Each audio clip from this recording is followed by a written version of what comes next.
Should I even reply to this text from Abby with Pierre Poilievre and the Conservative Party asking if No. they can count on support? No, it's a scam, Andrew. That's not even them. That's a scam. Don't do that.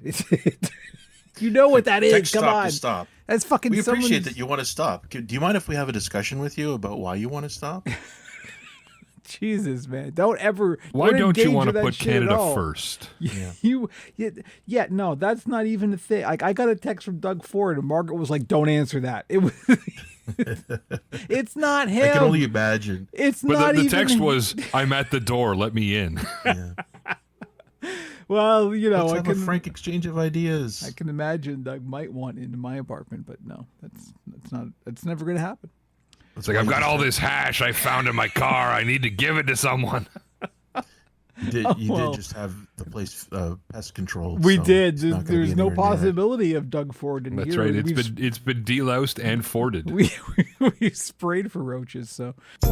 Welcome to Pixels and Puppets, the Operation Puppet podcast, the only podcast to combine the subjects of gaming, tech, media, and puppets for no easily explainable reason.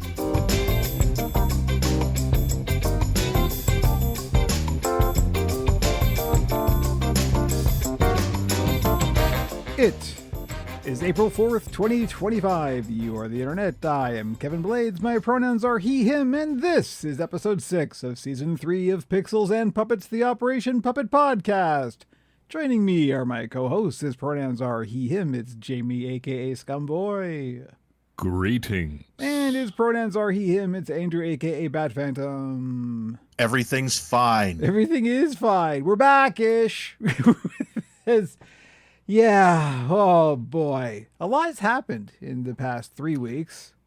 It's been a busy 3 weeks. It's been a very busy 3 weeks. So just to catch everybody up, yes, we are recording remotely. That is for a reason that we are about to get into, because last week we were supposed to record, and literally on the day of like hours before we were scheduled to record, a lot of stuff happened to a couple of us. So Yes.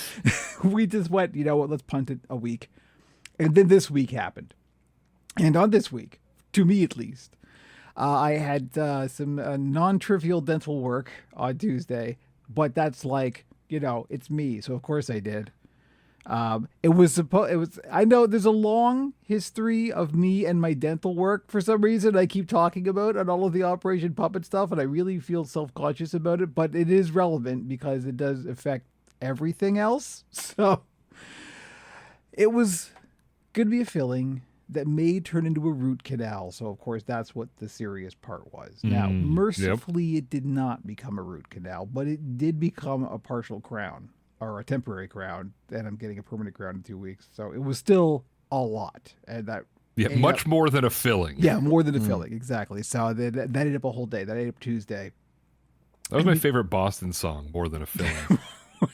Oh, and now I've got it stuck in my head. Thank you. Uh-huh. You didn't live through the 80s the way I did, my friend. That was, oh, no. That was my favorite song on Rock and Roll High School 1978, and I listened to it so much. There was I'm going to hold that against you for a long time. There was a phase in the goth scene in the 80s where like classic rock kind of became a thing, like we semi-ironically got into. Ironically listening to arena rock. Yeah, but it kind of like, then it really kind of caught on. Like, some people went, hey, wait, actually, a lot of this is really good. So, like, in, like, Twilight Zone and Backstreet, you would fucking hear, you know, Pushing Up the Daisies and then More Than a Feeling, right? And it was I like... will say that Foreplay Long Time on Rock Band was fucking awesome. It was a great combo. You know...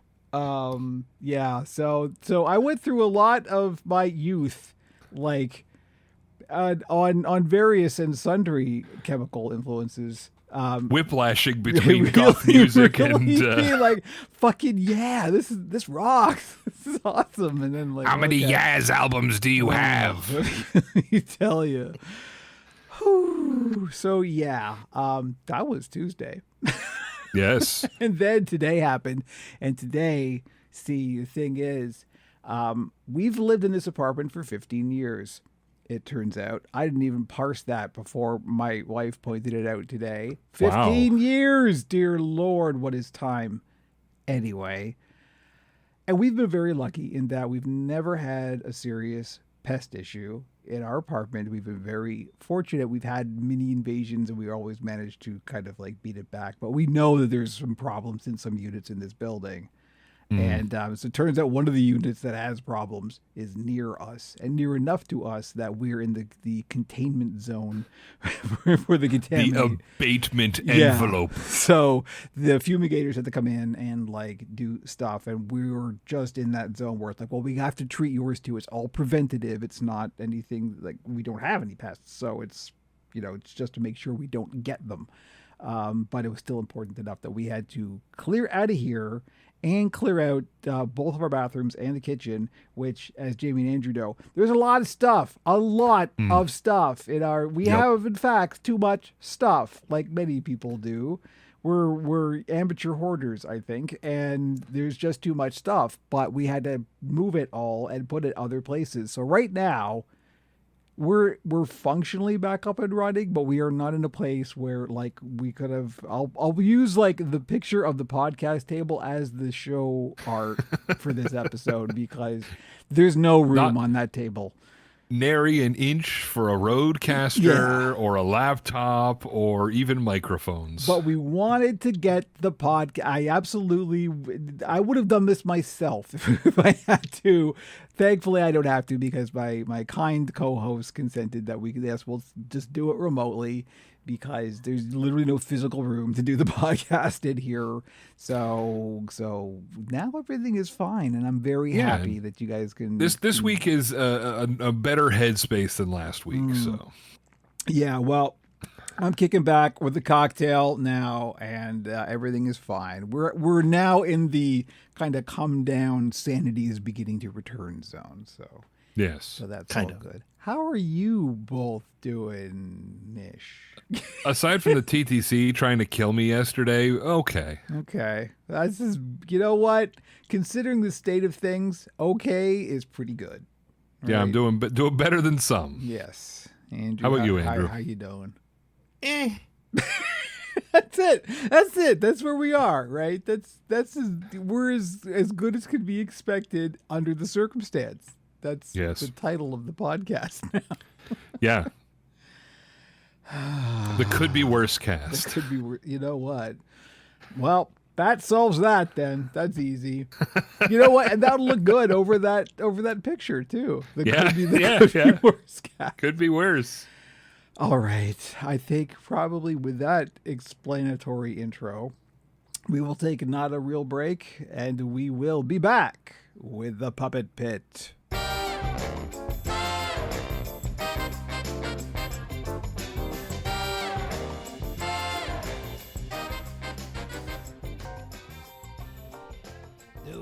You have entered an alternate dimension, a dimension of fleece and fur, of foam and industrial adhesives, so I hope you have good ventilation. A signpost up ahead.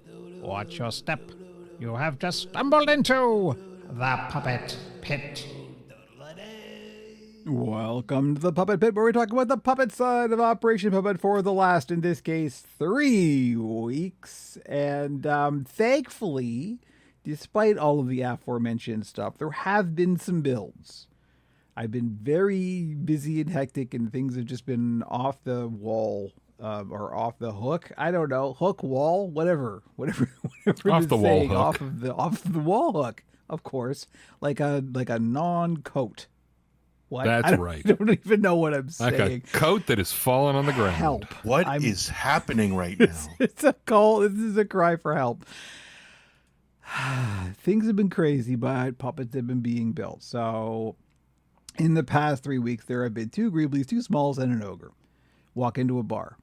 That's I don't know. There's no follow. Anyway, yeah. What we need is them to walk into a box and then get shipped. Really kind of do, actually, folks. If you look on OperationPuppet.com, you'll notice there are a lot of puppets for sale. Buy some, please. Anyway. Nothing says I love you like the gift of a puppet. It's true. I mean, things are super weird right now, of course, with, things. So far as I'm aware, this is relevant to the Puppet Pit, unfortunately. The tariffs do not affect me currently at my price points. At the last I heard and the last I was aware of, the tariffs will only affect things over $800, which is none of the things I sell. Yeah. So we're okay there. I don't know what's going to happen when things get shipped. So And none of the uninhabited island tariffs got applied to us. You know there's no extra stuff. if any penguins want a puppet, you gotta watch that. It's good. You're gonna start a trade imbalance with some island, and they'll get more tariffs. Yeah. But anyway, so as at the moment, puppets from Operation Puppet are safe from Trump tariffs, which is the weirdest fucking sentence I think I've ever said. So buy frequently and buy often. So, yeah, exactly. Because who knows? That could change tomorrow, right? Like, it's who even knows anymore. Anyway, yeah. But things are just weird and odd. However, there have been some bill streams. I mean, in the 3 weeks we did a podcast, there's been 2 build streams. I couldn't do one this week because of all of the days that I lost. I had to squeeze like 3 days or 5 days of building into 2 days, and I did it. I mean, it wasn't as much as I usually do, but at least I got the stuff done and up on the shop and listed and everything. So that at least got done. But because of that, I could not like even contemplate, because build streams, I like it doing takes up them. a lot of bandwidth. Yeah, literally mental and physical bandwidth, and I had to just like rush. I couldn't like stop and chat and answer questions and all that kind of thing. So and if I'm going to do a build stream, I'm going to want to do it, nice and friendly and casual and community focused and all that kind of stuff. So we will get back there probably this week. I'm almost sure this week looks like it's going to be normal-ish. And I mean, what does that even mean anymore? But, I know. How normal can it be? I'm cursing us and even suggesting such a thing. But hopefully I'm as normal as anything can ever be in our times this week is looking a bit more sane, at least. I have no dental work scheduled, and so far no one's pushed a note under my door saying you have to leave the apartment for 4 hours. So far, I mean, so good. So we're back to it, hopefully by normal this week. And I did my, so every month I map out the builds for the coming month. And I did that, and I honestly cannot remember what I scheduled for this month. I got to look it up again. There's going to be a lot of stuff that I've done before. However, one of the build streams, the one that I did last week, wasn't something that I've done before. I'm working on a new brow mech.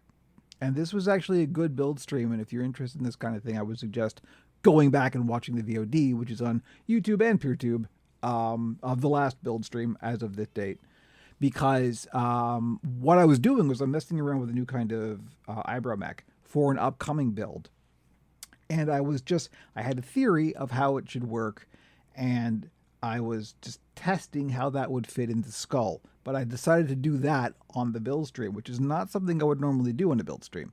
And so this was like, I think it was good because it was instructive, just showing me working through something as I normally would. And it didn't go like perfectly, right? Like I had to I went like, oh, okay, this needs to be, shorter. This is too much. This is too little, all that kind of thing. So I had to make plans for what the next iteration of it would be live on the build stream. And I think that was actually quite useful for people to see, right? It was because that's the kind of thing that normally when you watch a video of somebody go, here's an instructional video for this thing. Here's how you do this. Step 1, step 2, step 3. And I don't know about y'all, but that's always good and helpful. But what's really, really helpful is this is one of the reasons why I like watching things like Adrian's Digital Basement and all that kind of thing, is because watching somebody who knows what they're doing working through a problem is way more instructive to me than a step 1, step 2, step 3 kind of thing. So that's what I kind of hope to show on the build stream, and that's what I think probably happened. So hopefully that will help some folks. I haven't done the iteration yet. That's the thing. I haven't had time to do the iteration of the next version of that mech that we worked on the build stream. So That will be coming up because that is an upcoming bill that I have for a commission that is coming up. So hopefully we'll get there at some point soon. The next thing I have to do, as I think I talked about in the previous podcast, is go out fur hunting.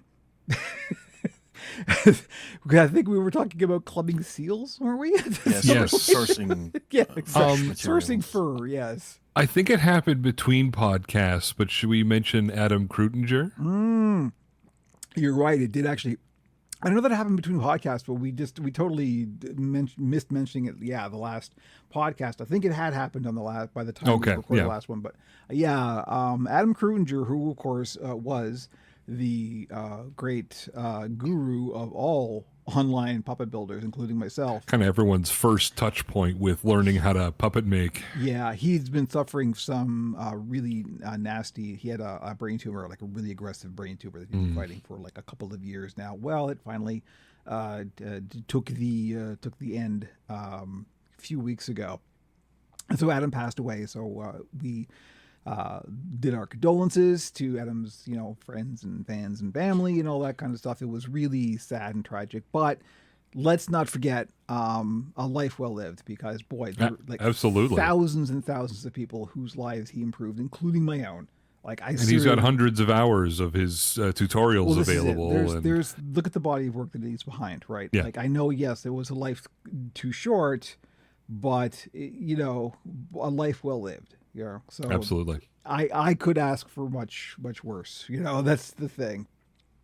So again, I know we didn't mention it when we should have. We just totally gapped on it.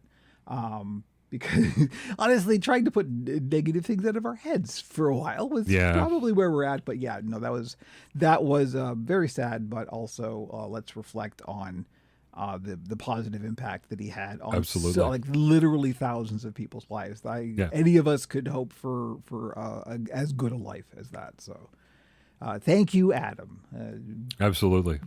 Safe travels. I don't know. What do you even say in a situation like this? I'm so bad at this.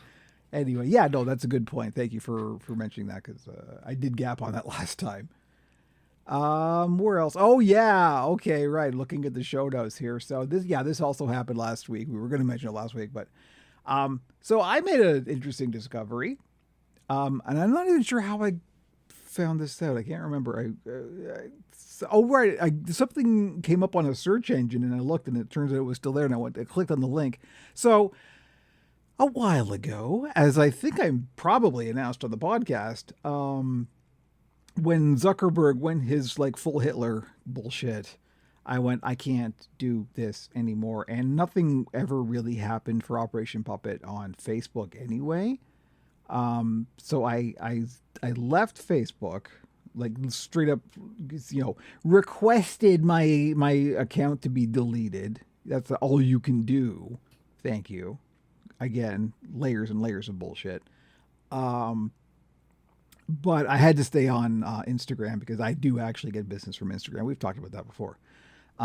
But part and parcel of that was supposed to be the Operation Puppet page on Facebook was also supposed to go away when my personal account went away, because that's the only thing that ever managed it. Well, guess what didn't happen? The Operation Puppet Facebook page still exists, but it can't be managed. It can't be accessed by anybody in a position to manage it. I have no login because my personal account is gone. So it's just there as a zombie. And now, the last time I looked, and the last thing I could see, because I can't actually log in anymore, is a bunch of MAGA hats making comments, because the last post is, "Oh, I'm leaving Facebook. Don't use this." Right?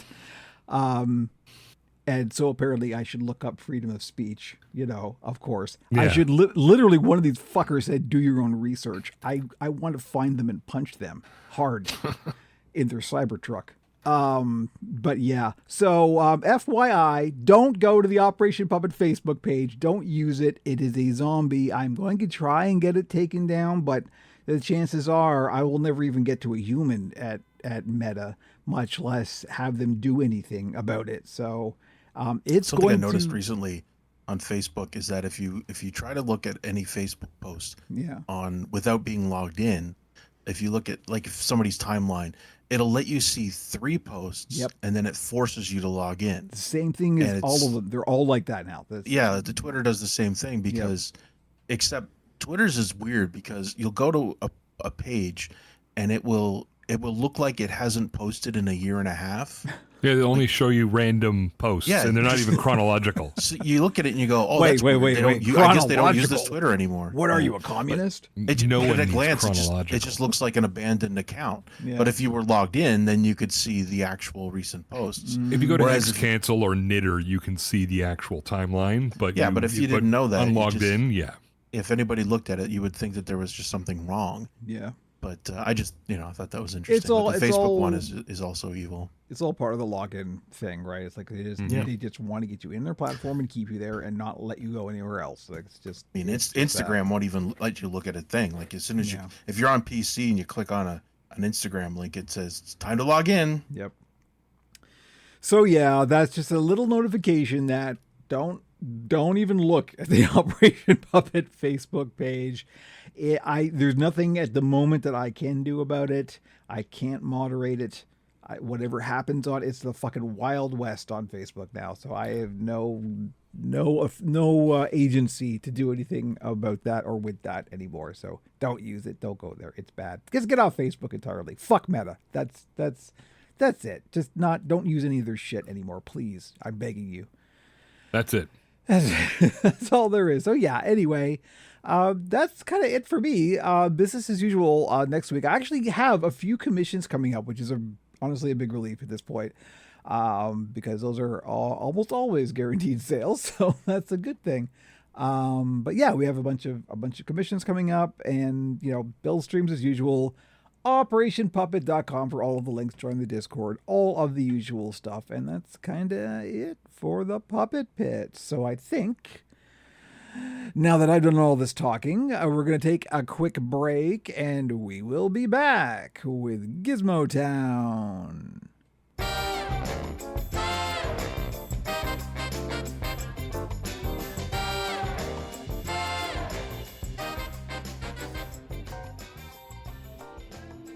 The sky above the port was the color of a YouTube video hit with a copyright takedown.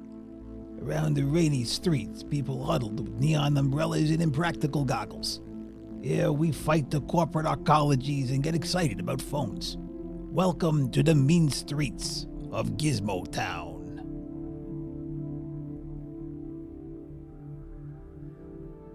I honestly don't think I could ever get excited about a phone again. I gotta be honest. It's getting difficult. It'd have to be a neural link at this point. Nope. No, thank you. Neural link, not that neural link. That's been indelibly tainted. Neural link. Yeah, Yes. I know. I mean, fucking, the guy has ruined the word Tesla. Like, fuck off. Anyway, hi. It was welcome. only a couple dozen dead monkeys. I didn't realize the guy who started the company, Nikola, was also a piece of shit. Oh, was he? I didn't know that. That was the competing car company, and they did the demo with the what? The one that did the fake truck. Yeah, the whole idea was that they had an electric transport truck, and they had a video of it driving. Except it turned out that the car was just going downhill. It was a husk rolling downhill. There was nothing inside it. It's just incredible. Just incredible. So we're going to have it working eventually, so it's okay if we just fake a video of it actually in operation. The Nikola truck was vaporware, and Tesla, the car company, is now shit. Oh, dear. Actual Nikola Tesla needs to come back and exact revenge. That's what we need. I mean, maybe he is. Maybe this is the revenge. This is it. Anyway, hi, welcome to Gizmo Town, where we talk about, for some reason, tech. And tech culture, which is great, let me tell you. Anyway, starting as always with the Deck Nook, and there's nothing to talk about in the handheld gaming space at all this week. Nothing. Nothing at all. Nothing happened. All right, let's start with the easy one. The Deck Nook, starting with the I don't even know what this. So I haven't been keeping up with this. Apparently, the ROG Ally X2 ? Might be the Xbox machine, also a question mark, maybe question So they mark? released they released a teaser video on the ROG Ally account, an animated one with the robot creating what is basically the next ROG Ally. They didn't show it, and that was known that they were already working on new hardware. Sure. And then the Xbox Twitter account replied to it with the meme of the puppet looking left and right shadily. The monkey children's show thing. Yeah. So that made people go, "Oh shit! I'm maybe this is familiar with the actually going to puppet be the."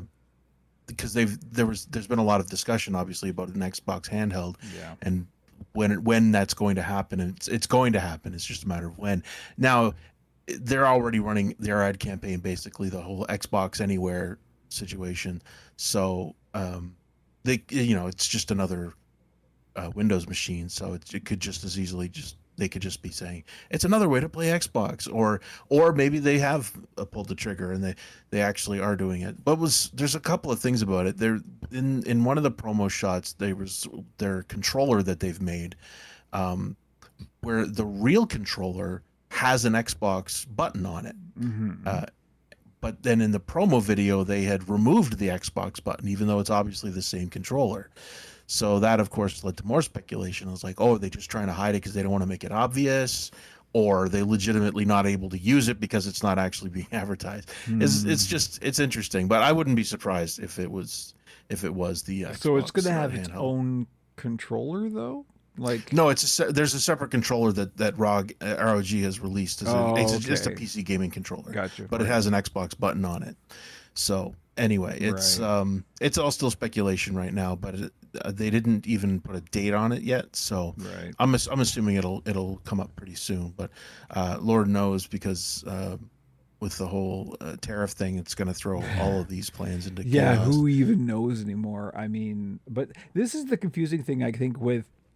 I'm not sure. So I think there was a kind of cute concept behind the everything is an Xbox idea of the ad campaign, but I think in the end it's not necessarily a great ad campaign in that, well, that means that nothing is an Xbox, right? Like, if everything's an Xbox, then nothing is an Xbox. Like, what does that even mean? What does Xbox even mean anymore then? If right. That's Well, the case, it's a matter of what's the end game. Yeah, it's kind of hard to. What are you saying?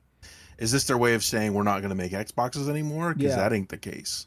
So there's anyway, it's no clear conclusion to that. It's like it's kind of hard to parse. So what then? Like, what do I do right then because of that? Like, it's also are you encouraging me to do nothing? I think it's what the logical end of that ad campaign is. Right? It's like can you trust regular people to just buy this device, log into Xbox, and launch a game, and just have it work? Like, as opposed to getting into the nuts and bolts of the software settings to get it to work properly. It's like, oh, be sure to set it to medium and 720p and and make sure your TDP is set to 15 watts, and like, they can't have that, I don't think. I mean, maybe I'm underestimating the intelligence of the average Xbox user, but I feel like most people would expect it to just be a console that they press a button and it works. But that is kind of the thing about the console experience, right? Is that it's supposed to be, I don't have to think about this. I can just press button and go, right? Right. So yes, that would have to be kind of your line of this is the threshold we need to cross. Is it needs to be this easy, and if it is this easy, then we're good. So I don't know. Things are a bit weird in Xbox land right now. And I hope they sort of transitional. Yes. But it's like I keep saying, I want there to be a healthy competition, please God. We see how bad monopolies are, and they are always bad for everybody, except the monopoly. So I think that, having discussed it right now on the podcast, in 30 seconds, ROG is going to make a public announcement about the unit. It does tend to happen. By the time this airs, it will be a known vector. So there we go. Seems to have happened before. Prediction, as this podcast is going out on Saturday, April 5th, the morning of Saturday, April 5th, you will know what this handheld thing is. Okay. You're welcome. Yeah. Let's get into it because I actually don't have a lot of input here. Thank God. Because yes, of course, all of the news this week was all about the Switch 2. So I don't know, Andrew, you've been I think following this actually. Yeah. Well, I actually watched the live stream. I happened to be home and I had the late shift, so I watched it. It was longer than I expected too. It was like a full hour of video. So it was interesting. Just separating the whole, trying to just watch it as a normal person, but you can't really do that. You're going to bring all of your knowledge. What does that even mean? None of us are likely to buy a Switch 2, but that's beside the point. I was just curious to see how they were going to present it. I'm willing to start a pool. I don't know. Place your bets. The presentation, it was a very Nintendo presentation. Yeah. It was very on brand. It was very I want to say family oriented. It was nice. It was a very friendly environment. No major massive hype videos. It's just very straightforward. Here is what we've got. Thank you very much. Very Japanese, obviously. Just relax and let the hooks do their work. Yep. So they showed the Mario Kart video, which looks great, and 24 players at once, which seems like a lot. Oh wow, that's a lot. It's an open world environment for the game, so it's not just racing, but you can also drive directly to the next race and race people, which I guess has happened in a couple of other similar kart titles. So it's not exactly they're not reinventing the wheel, as it were. Oh no, but it looks good. It looks fine. I have heard good things about this. I mean, if you're into Mario Kart, you're in a good place right now. Yeah, so they didn't get too much into the hardware, but they did. One of the big reveals was the C button, which everybody knew was on the unit and was open to speculation. And basically, they invented Discord. That's basically what the C is. It's the chat button, which basically will launch the chat feature where you can have 4 people talking, and there's some interesting technology in that there is a microphone on the Switch too, that it uses for your chat, and no matter if it's in your hand or if it's in the dock on the other side of the living room, it will pick you up and isolate you in the chat. Obviously using Zoom technology. They didn't. The listeners can't hear the skeptical look on my face. Right no, I mean I think it's perfectly reasonable. I mean the tech is there for isolation. I think you have to train it. Your voice. You have to tell it what you sound like. Have you ever heard one of these? Yeah. I'm holding up a DualShock controller. FYI. Yeah. But it's I can see where they're going with it. They made a point of showing the guy who's using it on his deck. His roommate is behind him operating a mixer, or blender, and they wanted to show that you can have this and that you won't hear it in the chat. Noise isolation. Yeah. So I've actually heard something similar. We have a setup at work where the software has the same thing. Like my boss brought a drill into the room and ran the drill while he was talking on the microphone, and you couldn't hear the drill. Oh yeah, no, so, all that stuff is a real thing. That's a real. Yeah. So you used to have that on your build stream where you couldn't hear the hairdryer. Yeah. Mm-hmm. Yeah. So it's nice. It's believe nice it or not, this is an actual legit use of machine learning. That is what all that is. Exactly, and they also have a camera available for purchase, which is what looks like a simple camera on a stick. And the camera is used in multiple ways. Like if you're playing the Mario Party game, you can have 4 people in the room, and it will isolate the 4 people, and then it'll, like as you physically move for your character, that'll translate into the game. So again, it's like the Kinect really. It's doing. It does seems to work quite well, and it'll also, if you're in chat, it'll isolate your face, even though you're sitting 6 feet away. It'll just have a shot of you in the chat window. So it's good that they've got it, but it's It ain't free. It seems to be, I believe it's actually tied to your Nintendo online account. Yeah. So what they've basically said is it's going to be free for 6 months or something to that effect. And then the you'll first have to, taste is free. Yeah. So I think it's your online account, or it might actually be a separate service, but I'm not entirely sure. But they also, you can stream your gameplay as well at a low frame rate. I guess that's just a limitation. But you can all four people in your party can be playing a different game, and you can just see each other playing and just kind of hang out, or you can all be playing the same game.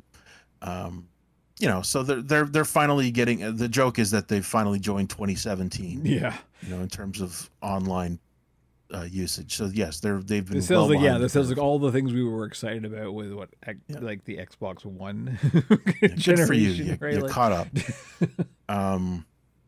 It's not free. And speaking of not free, a lot of this stuff is not free. One of the most shocking moments of the stream for me was they debuted a game which is basically a simple tour of your Nintendo Switch 2, where it's like you're shrunk down, you're walking around, there's little question marks, you learn about the device. And isn't this called Astrobot? Well, exactly, it's Astrobot, but it ain't free. It should be a fucking pack-in. It should be there, but they're charging basically charging $10 for it. It sounds like something the marketing department put together. It's incredible. I mean, Valve gave you Aperture Desk Job to show you everything the Steam Deck can do in a fun little sandboxy game, and it was free.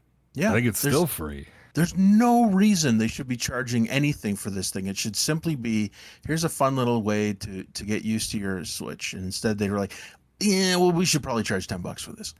So that was just amazing to me that they had the balls to do that. Now they might turn around and go, you know what? We're gonna make it available for free for the first month or whatever. I don't care. I was not impressed that they made a point of saying that this game will be available for purchase on launch day. Like that really surprised me. See, you will have something to play on your Switch too. Oh, there's gonna be lots of stuff to play on day one. But yeah, it's just crazy. So anyway, they showed a bunch of new titles, and that's all well and good. And of course, they've got ports, and all of the ports. It's not just Cyberpunk 2077. It's Cyberpunk 2077 something edition. I can't remember what they call it, but they have everything that's for the Switch 2 is the blank edition. Like they have Elden Ring, but it's the tarnished edition, and this, and it's that edition, and for Street Fighter 6 season 1 and 2 edition. They had to specify it so you can't say, oh no, it's not the same, it's a special version. But based on Digital Foundry's breakdown, most of those ports are very stripped down. They're basically running like what you would have on a Steam Deck level, right? Or a little bit worse, which opened up a conversation about, is the Switch going to use scaling? Obviously it's going to have to. FSR or similar. Everything does, like. Right. Well, it's NVIDIA, so it would be DLSS. Yeah, DLSS. Which honestly is better than. Right. I think the scale that's going to get applied when it's in dock mode. I think that's when it's really going to have to do that, because it does support 4K output on the dock. The display on it is 1080p. We can comfortably put 4K in quotes. No, it'll do it. I don't question that it can do it, especially with the older titles. It's going to support 4K output. Because again, this is where it turns into a Steam Deck, basically, is a lot of the emulation of the older generations. But anyway, I just want to quickly mention, so it's a like just under 8-inch screen. It's 1080p. It's not OLED. It is an LCD screen, but it's a high contrast one, so they're able to do HDR on it, right. Which made me go, why are you bothering doing HDR on the console itself? I mean, I could understand supporting HDR on the output to the TV, but I guess they felt like they wanted to be able to say it had HDR on the unit. It's a bullet point on the list, Yeah, the dock has a fan now because they're asking more of it, so that it's a more involved dock. Which is actually kind of a good sign. At least it means this thing's got some horsepower, right? There's something So- generating heat. Yeah. It's right. So they increased the storage on it. It's 256 gigs on board. That's another interesting element, is that the expansion for it is not micro SD. It's micro SD Express, which was announced about a year ago, I think. And the speculation was, I think they'd even said that it was created for a customer, and everybody said, "Oh, that's Nintendo." And they went, maybe it's Nintendo. We can't say one way or the other. It's Nintendo. So it is a faster. We've never heard of Nintendo. So it is a faster interface, which is crazy to think of, like creating any kind of a fast interface for those tiny little micro SD cards. So that's that again, because there's more space on the system, it's less important. They actually released the install sizes for a bunch of the first party releases, like Mario Kart's 27 gig, but then the Donkey Kong game that they announced is only like 10 gigs. So they're not massive titles. So you can definitely store several on your unit without having to I juggle. wonder if Donkey Kong's not going to hit 4K then, because that doesn't sound like it has 4K textures baked in. Wouldn't surprise me. Again, like that's the kind of title that could use DLSS to or blow they're it up just and not make it look complex textures. It's like here's Yeah. green and here's blue. better. It looks very simple. It looks know. it looks like a fun game, but it definitely looks like a You can something that have they as many developed for the polygons previous as you gen. want, but they're not all going to have, a high-res texture. They're just going to be Just green. grunge shaded. Yeah. So the fact that they announced the release date of June 5th really surprised me. I didn't think it was going to become that soon. What was the date for the thing we didn't get tickets for? Oh, Do you remember? It was this week, April. So it was pretty soon. Yeah. Okay. Because they I guess they've already rejected done- us, therefore we rejected them. They had a hands-on demo on the day the video came out. So they had a press event basically in a bunch of major cities. So they're out there. Kevin's anyway, catching a plane. Yeah, Just that ignore happens. that audience. We're just being buzzed by some planes. It's fine. It's air Happens show every week. weekend.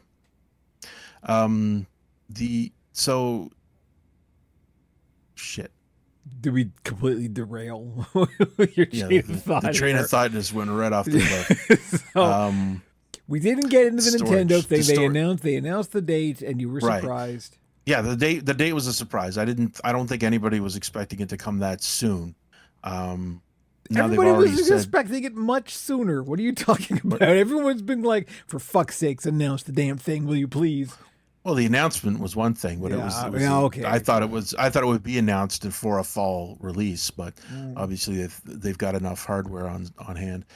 And now, of course, they've already announced that they're delaying the pre-sale. Yeah, this or is the pre-order I think the window. real story. Is for That's like, the crazy news. Yeah. But now what? Right? Like, Well, the fact that they might have to In jack up the the price by a States, huge amount. they aren't going to do the pre-sale on April 9th like they are around the world.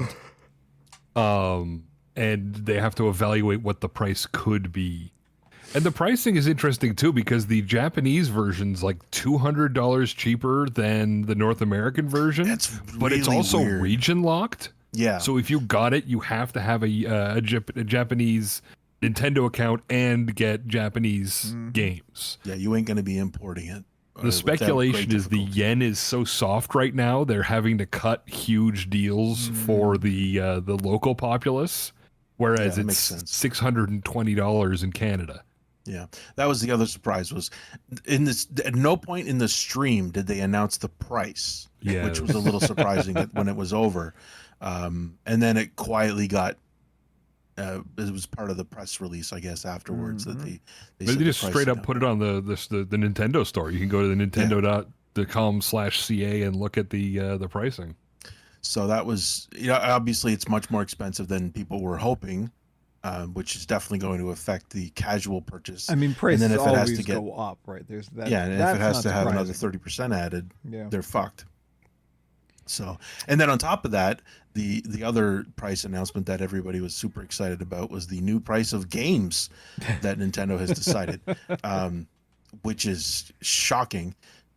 Basically just $80 in freedom dollars for a game, which that we haven't seen Canadian pricing yet, but it is entirely probable that we're going to be looking at $110 for a new Switch 2 game, first party Nintendo Switch game, which is fucking bananas. Well, and also this is the thing that I keep seeing coming up is the fact that we're back to like the Nintendo 64 days, right? This is a similar price point for games, and but as also people keep pointing out, that's true. However, like adjusted for inflation, et cetera, but while that is the case, the like income and inflation have not grown together, right? Right. So inflation's gone way up, but income has stagnated. So what was, $100 in 1993 is not what $100 is today. The buying power hasn't scaled with inflation. Exactly. Yeah. So it's not an equivalent, but it's also not surprising. Casuals are going to be extremely unlikely to be willing to drop. This is the other thing. We've got a whole generation, a couple of generations now of people who've grown up with $40 games, right? Like, and that's their point of entry. So, like, this is a big shock to them. This is the thing that they've never seen, right? I don't know if you don't see another Wii U situation where people just hold on to their Wiis and keep. That's a terrible phrase. Holy smokes! Hold on to your Wii. Wow. Hold on to your Wii, kids. But people didn't upgrade to the Wii U because the value wasn't really there. Yeah.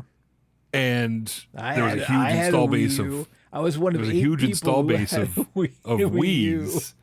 So people just liked the Wii U. I actually genuinely liked the Wii U. It was a perfectly cromulent console. The Nintendo just didn't really leverage it. Yeah. Their killer app was the Zelda game that they ended up pushing onto the Switch and pulling out all the interesting Wii U ability. Let me tell you, Mario Maker on the Wii U was fucking banger. That was awesome. Yeah.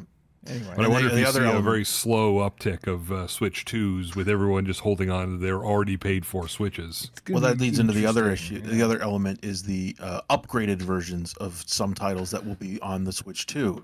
The two Zelda games will have an enhanced version for the Switch 2. Oh, they'll actually run at the frame rate they're supposed to? Yeah, there you go.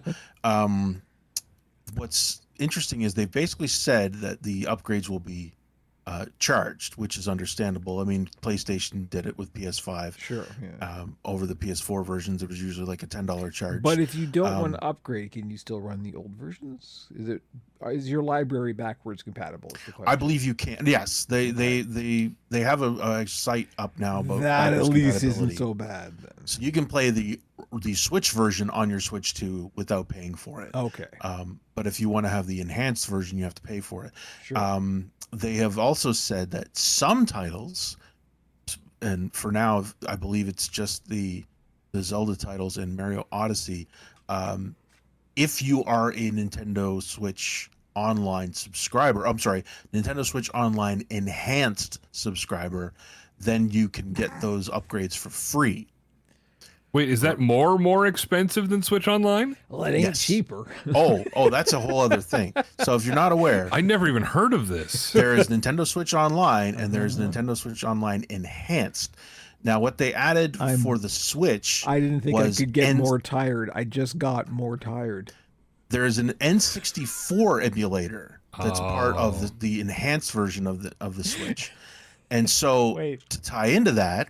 For the release of the Switch 2, there is now a GameCube enhancement. So with your online, this is a Nintendo 64 emulator too. I'm holding up the Mr. Pie. Well, and that's going to be the fun comparison is between the two. Now initial release for Mupin 64, December 10th, 2001. Yeah. You've been able to play it on a computer since the dawn of the internet. Anyway, so the GameCube, that's the GameCube reaction. platform on the Switch 2 is they are saying they will run at a higher resolution. And so there is enhancement involved in this version. One nice thing that they are offering, of course, for purchase is a new wireless GameCube controller. Basically, it's like a Wavebird, except it's the purple version. So, and they have tied the purchase of that with your Nintendo Switch Online account, so that the scalpers can't just eat them all. So you can order them. I did this. I actually ordered a pair of NES controllers from Nintendo years ago through the Switch, through my Switch account, because that was the only way you could get them initially. I think they might be in stores now, but Right. I just thought it was worth it to have the little Do controller. they come prepared to your Switch? I have no idea how it pairs, but Like, okay, they're just Bluetooth that's controllers. weird. Well, you Yeah. could only order them through that account. Or something, That's all. right? Yeah, that's all I mean. It's just Right. the order was tied to your Switch account. Right. And So on just top a of that, scalper with a Switch account buys 600 controllers, and now they sell 600 controllers. Like if it was you'd have to hardware be paying token for- paired to the Switch you Look, bought you it for, can't just That would be make interesting. email addresses, okay? I'm sorry, you can't. It's impossible. they're not free. the link the caveat was you had to have. Now I don't know if this was for pre-ordering the Switch 2 or for pre-ordering the GameCube controller. You had to have a Switch account in standing for over a year, and you had to have at least 50 hours of gameplay on it, which that really surprised me that they were able to tie actual use into the caveat, and it was as of the date of the announcement. So At some point, they're just going to assign you a guy that comes over to your house There- and watches you play and with a clipboard and a lab coat and make sure. No that word of a lie. Have you- There's probably a place in Thailand where they just have hundreds of Switches online all the time with like Mario Wonder loaded, and they sell off the Switch and accounts to scalpers, and they just like done. Well, and I don't know if it's how it's working, but anyway, that's at least there's a filter, and the scalpers can't attack the Best Buy website when they get announced. It's true that and- as many barriers in front of these people as you can put is always a good thing. That is yeah, true. exactly. They just keep making better idiots. Yeah. Yeah. So most of the online conversation has been very disappointed, especially because of the price.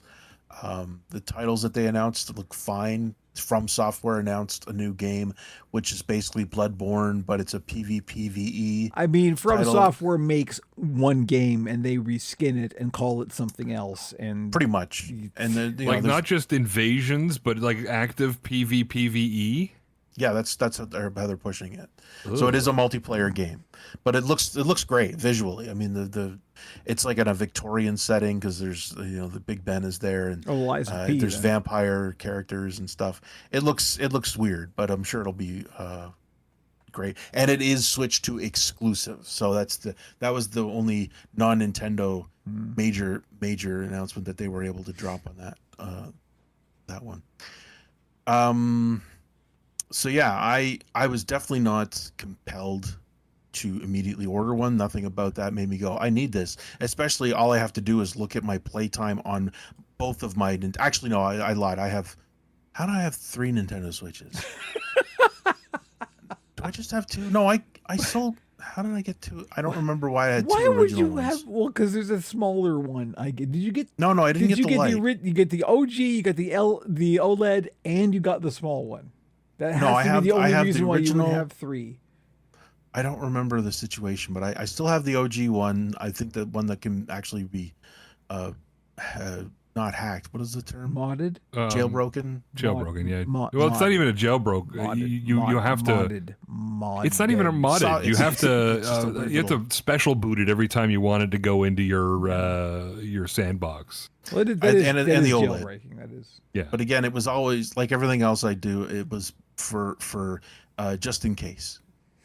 So I wanted to have it just in case I was in a position where I was forced to play something. And the beautiful thing is that we seem to be rolling into the just in case mode because if everything's about to get stupid expensive, then now is the time to sit back and play What that do you massive library of mean titles. If Now is the time to hack your Switch if you have one.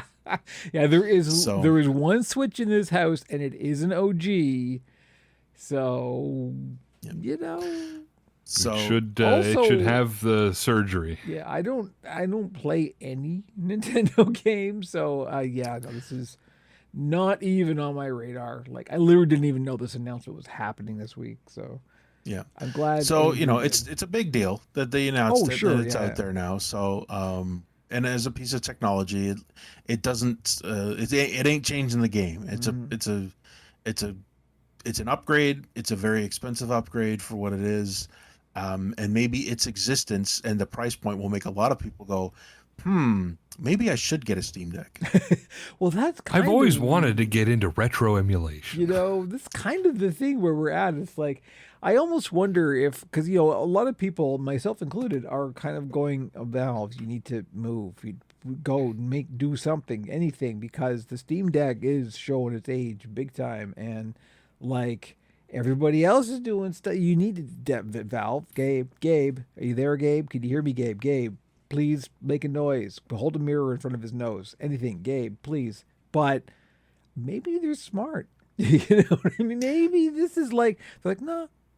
You know what? When it's time. I think the pitch now is just going to be straight value. It's like, you can spend that money on a Switch too, or if you get a Steam Deck, pay a little bit more, get a more powerful piece of kit, and have the world of PC gaming at your fingertips. I remember pennies on the dollar. Let me tell you, it's not even a little bit more.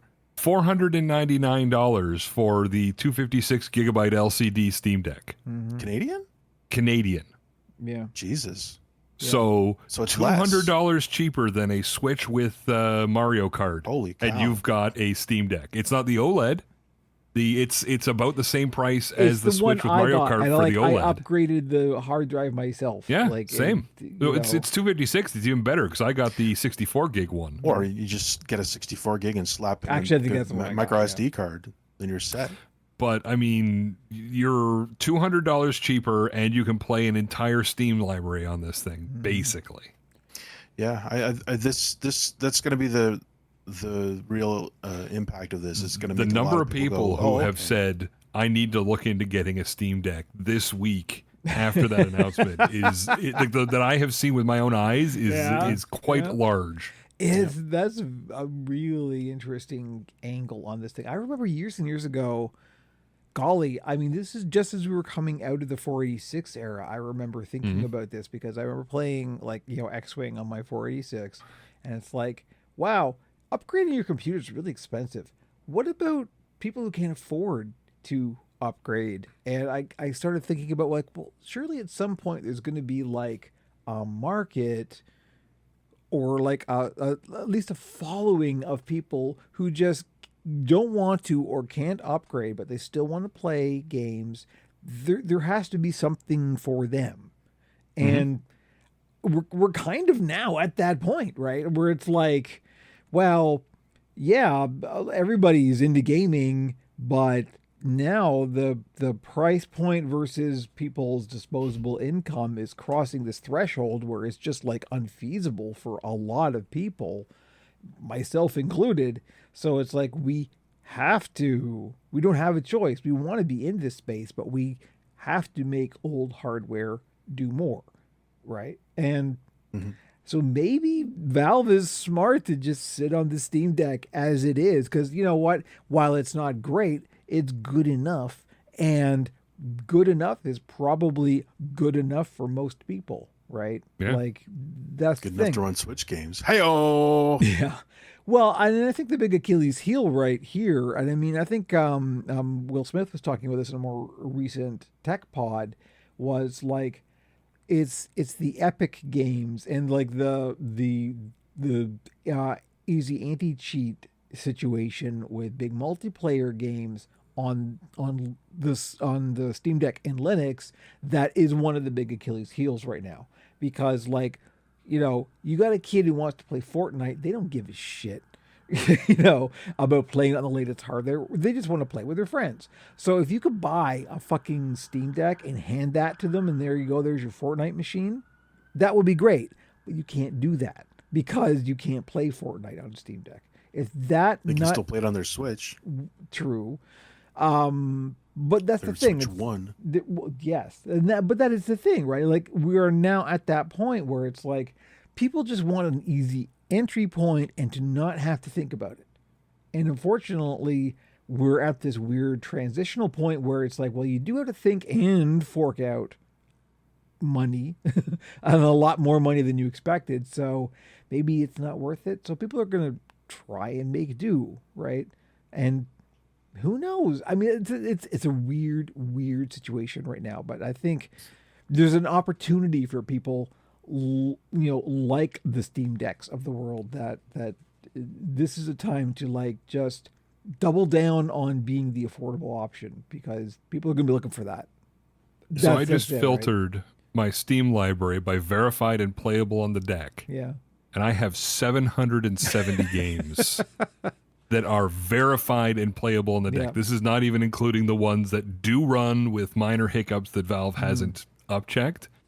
770 games that you own. That I own. Like, that I could play on there right now. Oh, yeah. No, this is the thing. Like, in terms of the value proposition, it's like, but we also have to, like, if we're talking about, like, mass adoption, you do need the Fortnites and the Call of Duties and the, you need the big ones to be available to people. That's the thing that's going to drive the mass adoption. Because but the other thing is, if somebody wanted to go and experience Assassin's Creed, you can go from Assassin's Creed to Black Flag on the Steam Deck. True. Yeah. Like you're not going to be playing the newest AAA one. Yeah.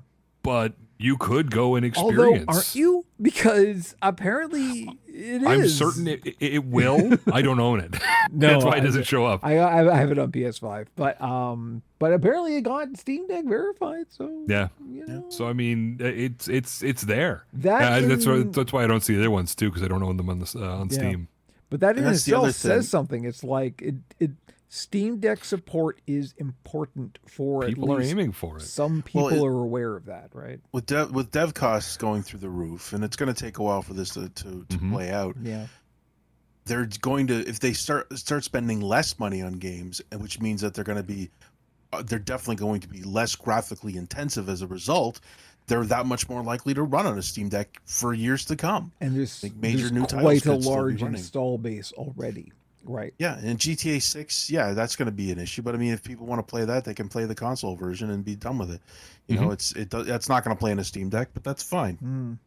So, and people are already saying that was the other side of it, is that they feel like now that Nintendo said that they're charging $80, that they're definitely going to charge $100 for GTA 6 on launch. Fuck it, whatever. They're gonna sell a quadrillion copies day one, and if they charge $200, they'll still sell them. Because people are just gonna need to be. People will pay what to hook that to their veins. They will charge. Like that's. It'll be $100, but it'll be an absolutely colossal title. I mean, they spent $1 billion or $2 billion on it, I think. So, it's gonna be there. The value's there because you're basically buying six games in one. So fuck it, go nuts. But that doesn't mean you can charge $100 for the next Call of Duty. So they'll try it and it'll fail, but we'll see. Can you imagine a Call of Duty failing? I don't see that. Like, if they tried to charge $120, they'll sell 1 billion copies and everyone will complain about it. That's how that works. That's just how that's a day. Yeah, that's well, I'll buy it, but I won't like it. That's how it goes. I'm just saying they're not going to be able to charge that for all of the new release titles, which is what some people think is going to happen. But it depends. It depends on the studio. It depends on a lot, right? But you're going to have the quadruple A title, as they say. Those will definitely be $100. Thanks Ubisoft for the quadruple fucking A. Yeah. Okay, last item in the deck nook.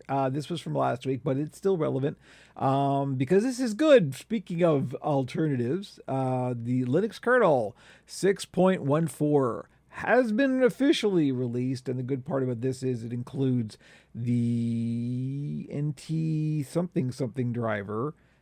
We talked about this before. This is one of the big bottlenecks in Proton performance currently is about emulating storage space between a Windows interpreter and Wine. And this is one of the things that removes one of those bottlenecks that is now built into the Linux kernel. It has been officially released, and there has been a Valve merge that supports the Legion Go S. So this is one of the things that's coming up for SteamOS, which is very exciting because this is now SteamOS migrating beyond the Steam Deck, which is exciting and important for those of us interested in this kind of thing.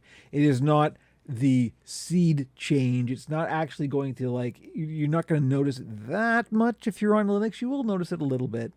I think this is the thing that I noticed. Remember I was talking before about the difference between gaming on Bazite and gaming on Pop! OS, and how there's just fewer micro stutters and fewer, it's a little bit smoother on Bazite. I think this is why, because Bazite's got this already included in it. Because it's all they've been cherry picking kernel patches for custom kernel. It's all bleeding edge. So it had this a while ago.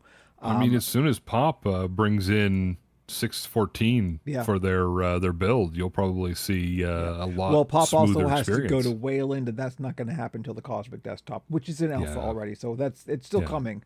But honestly, Bazite's been great. Like Bazite is great for almost everything, and the stuff that it isn't great for is like older stuff that is janky on it, which is understandable. And that's when we're literally in Pop! OS right now, recording this podcast on Pop! OS because it's a little bit more stable for what we're doing at the moment. But we have that option, right? That's the nice thing. But anyway, so I put a link to a video that explains what's going on with that Linux kernel, and it's very good. It's good and encouraging and exciting, and the fact that Valve is still like deeply in this and contributing to it is exciting and encouraging. That we're going to see SteamOS in a broader and more a larger hardware scope landscape than we currently do. So it will be moving beyond the Steam Deck at some point. So that's exciting. And that's it for the Nook. Let's move on. So I've been doing some game streaming. Well, I and Frankie have been doing some game streaming for the past 2 weeks. So we brought back Frankie Play for a for real full-on Warframe stream, and it was a lot of fun. Thank you. Shout out Paragroup. Paragroup's been there for every Warframe stream that both myself and Frankie have done. And they were a lot of fun. They were like more fun than I anticipated. There's something particularly about Warframe that lends itself to a running commentary. It's really just kind of like silly and fun. And it's a good material to riff off of, right? So it's good Frankie material. So that was a lot of fun. And then last week, I just did it myself because I felt like, there's a bunch of stuff. We'll talk about this in the next section, but there's a bunch of stuff going on in the Warframe world right now, and a lot of that was happening as the weekends show up because they usually do stuff on the weekends, of course. Anyway, and so I streamed that. Not only did I stream that last week, I streamed Saturday night and then Sunday afternoon, 2 days in a row. Unbelievable. What I was doing mostly last week was testing a bunch of technical stuff that I had a bit of a problem with, and then I fixed it, and so I wanted to test it again, so I did another stream on the Sunday. It turned out perfectly. Everything went great. That was really fun, and I'm kind of like in the zone now. I think I'm becoming a Warframe streamer. Weird. Didn't see that coming. Excellent. But it seems to be happening. I'm probably going to stream if I am at least modularly awake tomorrow night. Who knows? Saturday night seems to be the thing that's coming. I actually have some thoughts about doing some Warframe like content, hashtag content things. I got an idea for an angle to sort of take that I haven't seen other people do. So who knows? But yeah, that's been happening, and that's been happening on YouTube, Twitch, PeerTube, and Owncast, all four at the same time, which is also very exciting. And the Owncast server has grown quite a bit in the past couple of weeks, thanks to Feta.video, who's given us some big boosts.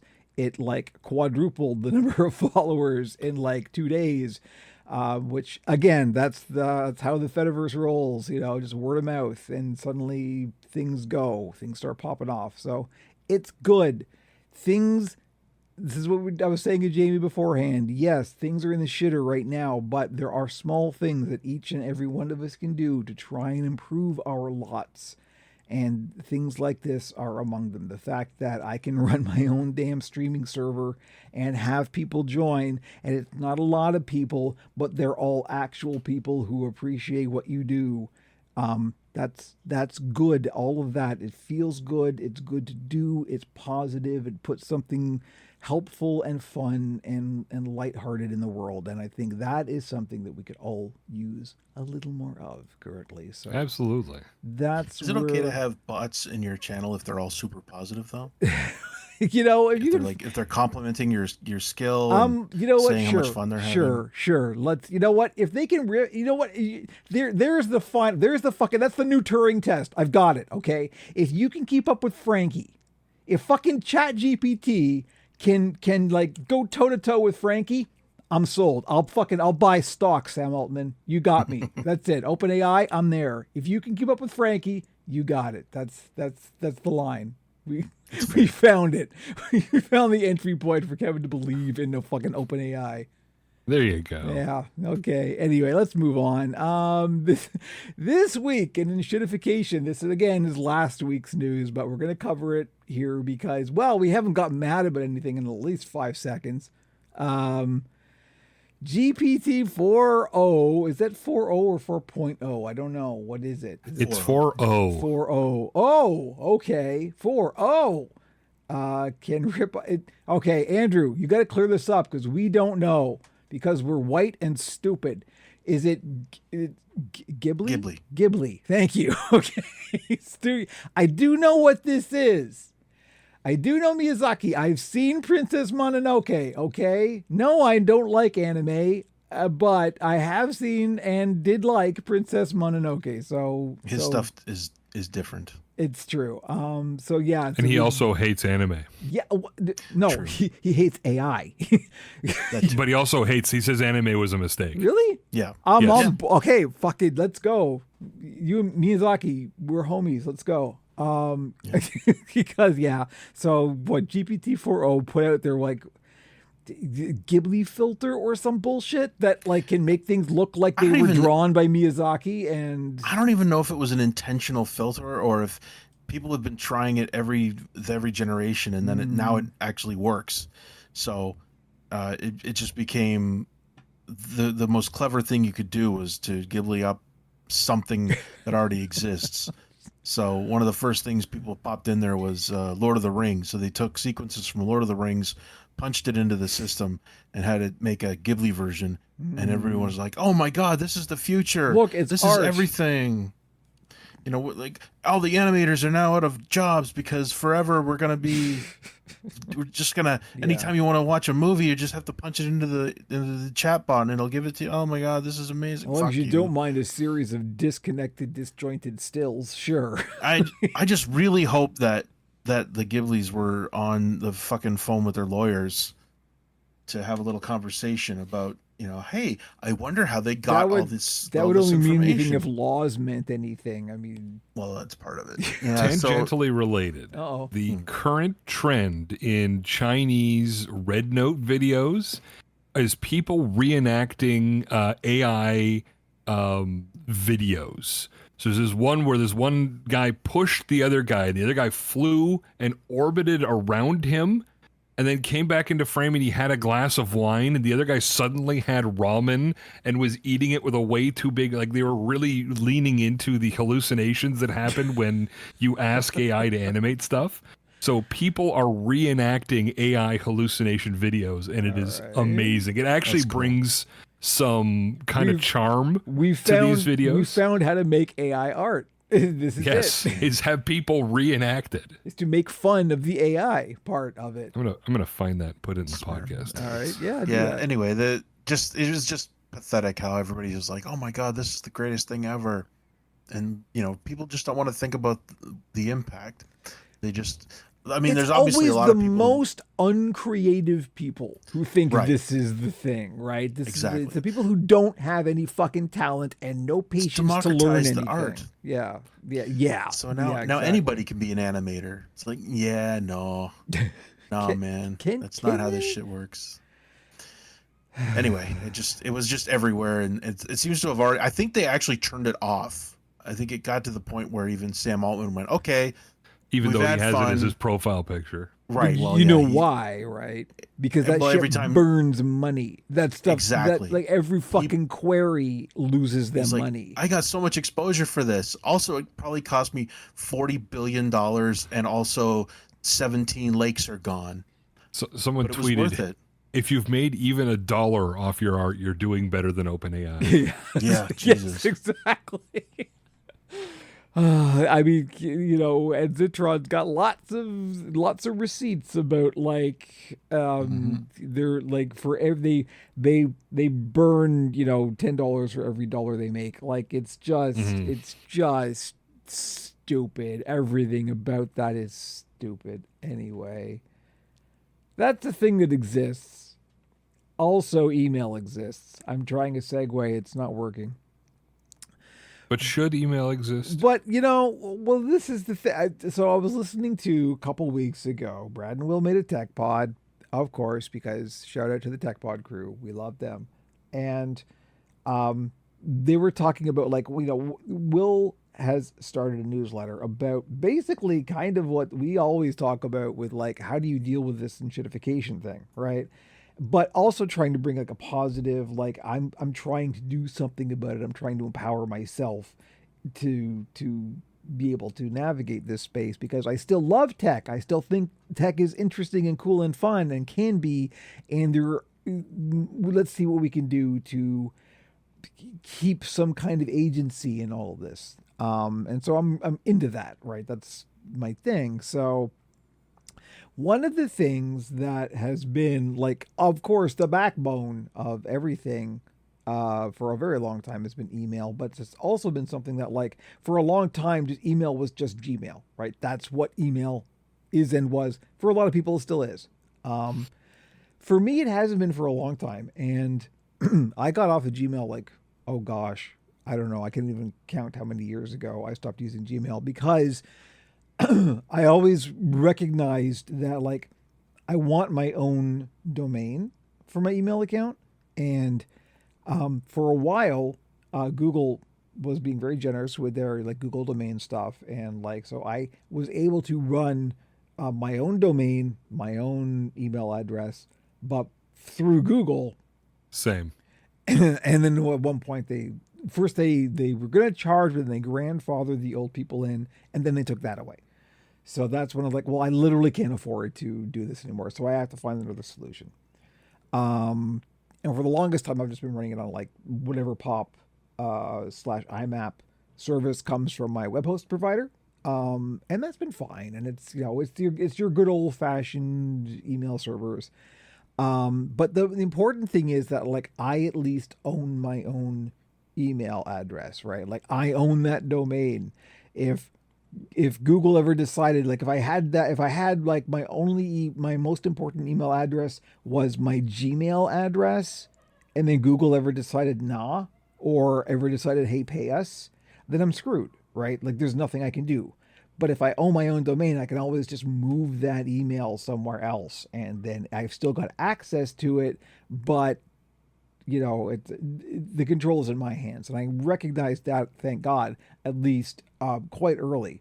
So that's why I always stuck with that. But of course, you know, a pop /IMAP email service is fine, but it's not the best and it's not the most secure. And it would be nice to have something a little bit more robust.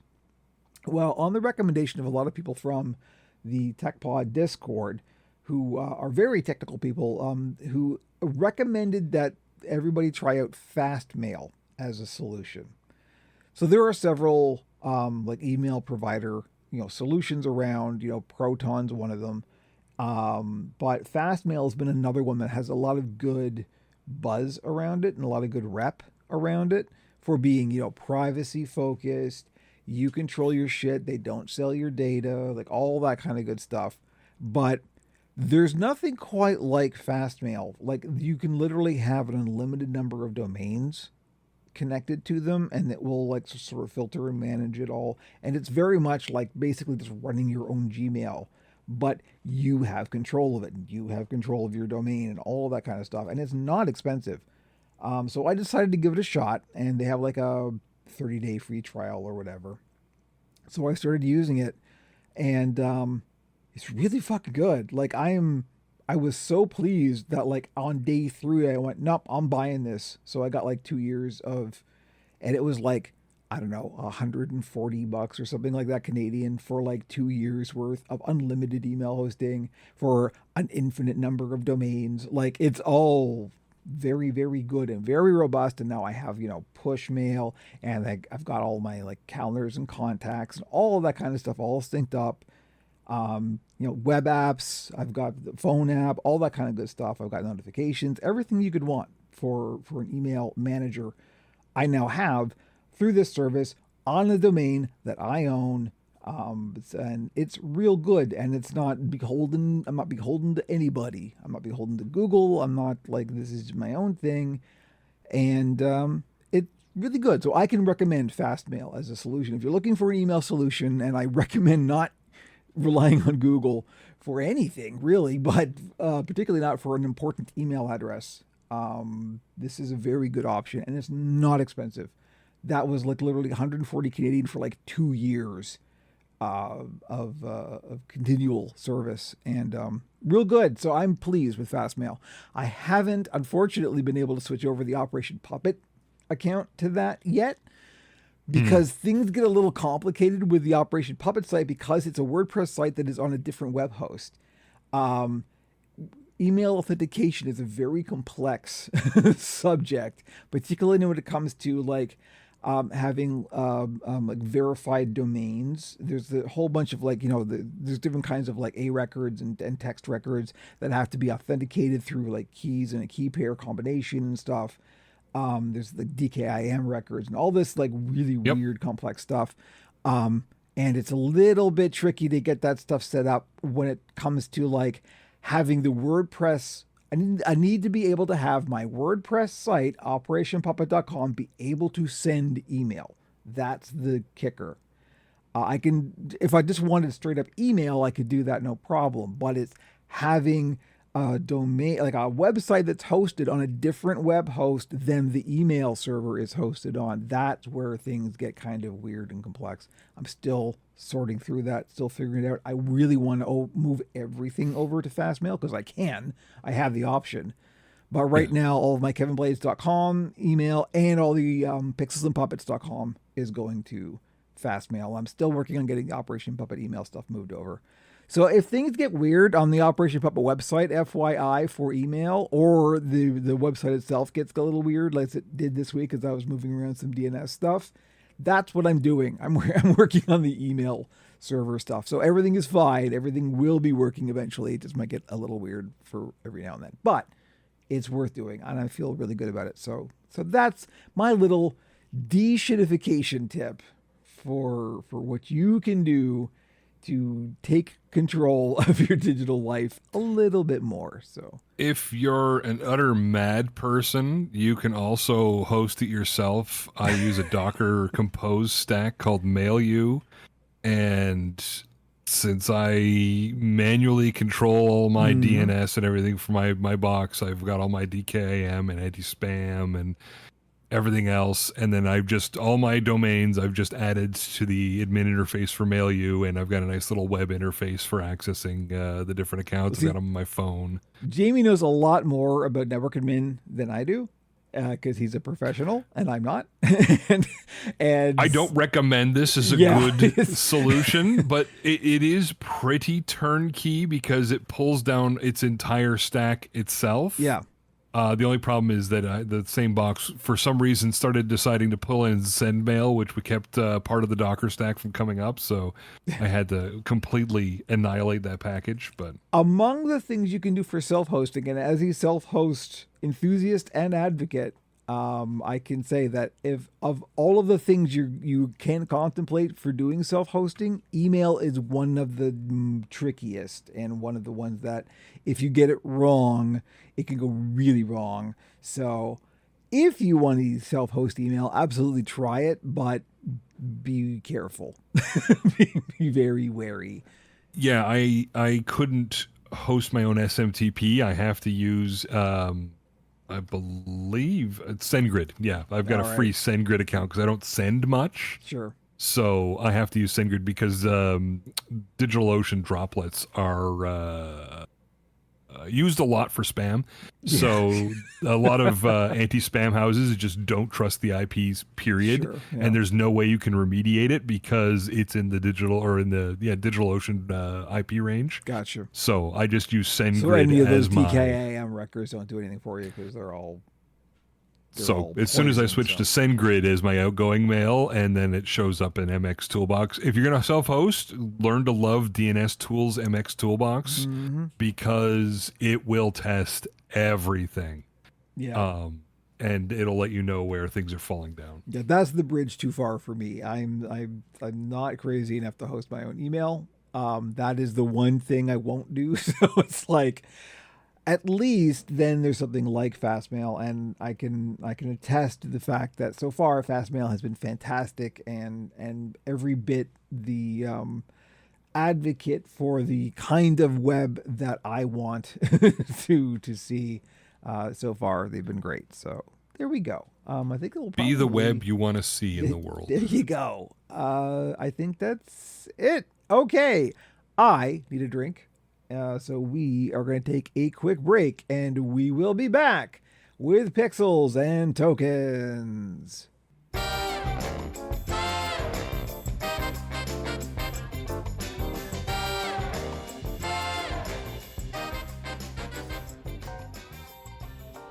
Video games. Board games. Video games. Tabletop role-playing games. Video games. And now for Pixels and Tokens, where we talk about all kinds of gaming. But mostly video games.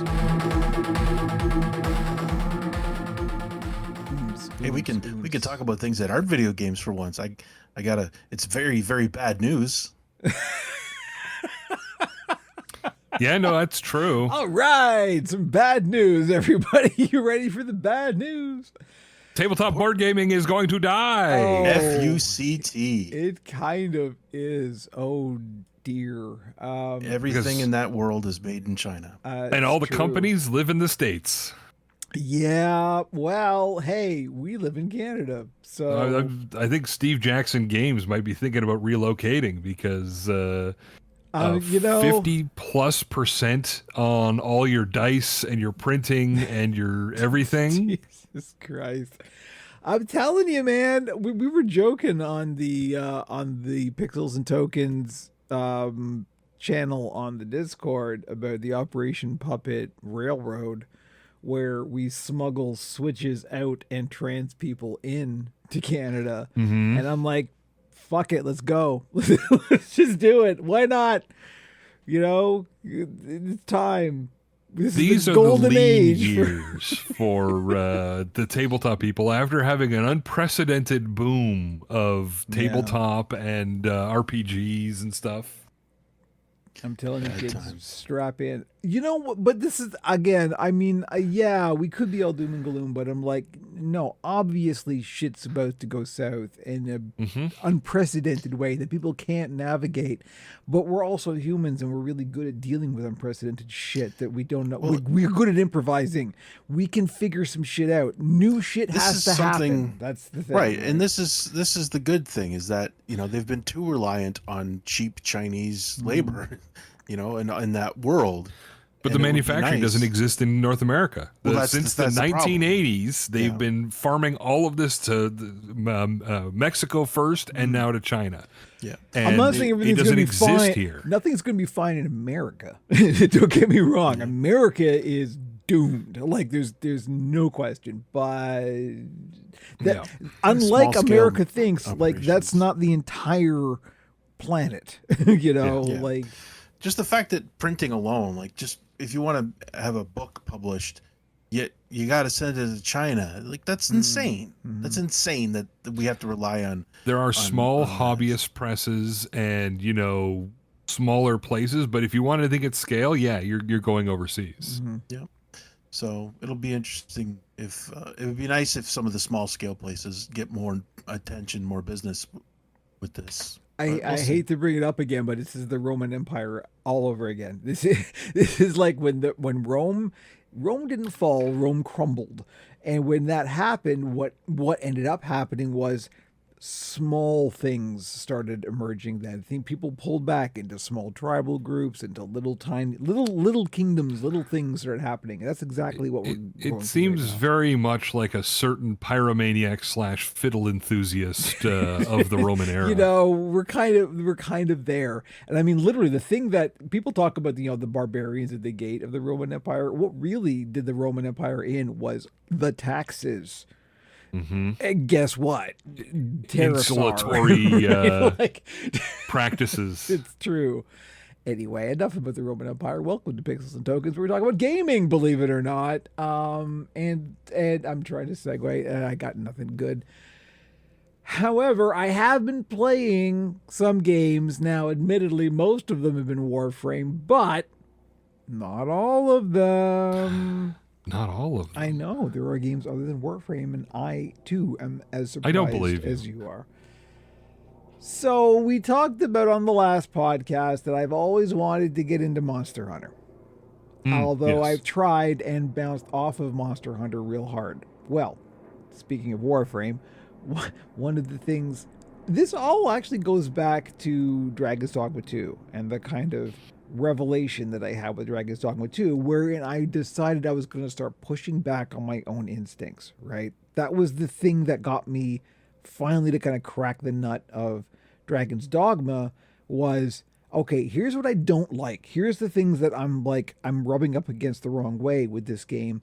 I'm going to try and just kind of go, okay, what does the game want of me? I'm going to try and go with that. Right? Rather than try and make the game be what I want it to be, I'm going to let the game be what it wants to be and meet it on its own terms. And because of that, I had a really big revelation, which is one of the reasons why a lot of the stuff in my gaming journey, to use a very pat phrase, since then has been about me kind of exploring spaces that I've always bounced off of before and trying that approach of meeting it on its own terms rather than being this kind of egocentric, no, I want this, right? I'm going to let it tell me what it wants and then respond to it and see if I can find my way through that. And most of the time that's been a very positive thing. Warframe is a great example. I bounced off of Warframe a couple of times. Then when I decided to meet it on its own terms and just let it kind of do its thing, it opened up. It just flowered, and now, of course, we're here, where I'm just fucking Warframe all the time. Well, Monster Hunter has been another one of those series that has been like that for me, where I've always loved the idea of it, but the actual playing of it and the interface and its way of doing things was always something that I bounced off of really hard. Its aesthetics were partly good and partly really off-putting to me. But I've gone back and went, okay, you know what? There's enough here and there's enough enthusiasm for it in people that I genuinely like and respect that I'm like, okay, there's got to be something that I'm either not seeing or not seeing with the right eyes, right? So, I was, as I talked about last time, I was tempted by Monster Hunter Wilds. Of course, the latest and greatest title in the Monster Hunter series. But because I was so unsure and because I'm on a serious budget these days, it was a big ask, right? And also because I'm on Linux, it's like, well, I would definitely have to buy it on console to be sure to be able to run it. And there's no way I would ever get a refund in case I don't like it. So I would have to make sure that this is going to be something that I'm going to play, right? So I wasn't sure. So I was like, you know what? I'm going to sit on it and wait. So what I did was I watched some videos and mostly I started reading some reviews. And a lot of the reviews, particularly on Metacritic, were like, well, yeah, I'm a long-term Monster Hunter fan, but this was too easy. Right? And that was Too always easy. Hello. Yeah, that was the kind of thing I'm like, this is great, but I can't make any headway. I can't. This isn't like new player friendly. I need an on ramp. I need some way of being able to get into this, right? And none of them so far have been real good at doing that. But time and time again, all of these reviews were like, yeah, I liked it, but it was too easy. And I'm like, this is probably it. This is probably the thing that I need to be able to like find my path in. Is I need the training wheels, right? I need a way of getting in there. So I went, fuck it, let's try it. So I grabbed Monster Hunter Wilds on PS5 for the heck of it. And so I started doing basically what I did with Warframe. I started watching guide videos and because it is a very tricky thing to get into. There's a lot of systems, there's a lot of techniques, there's a lot of it's very much a Souls-like-ish. It's like you have to do this, then this, then this, then watch for this. There's a technique to playing Monster Hunter. And this is true of all of them, not just this one, but all Monster Hunters are like this. And even down to individual, every Monster Hunter game basically has the same weapon sets, and armor sets and things like that. There's very specific move sets and things. It's almost like a fighting game in many ways.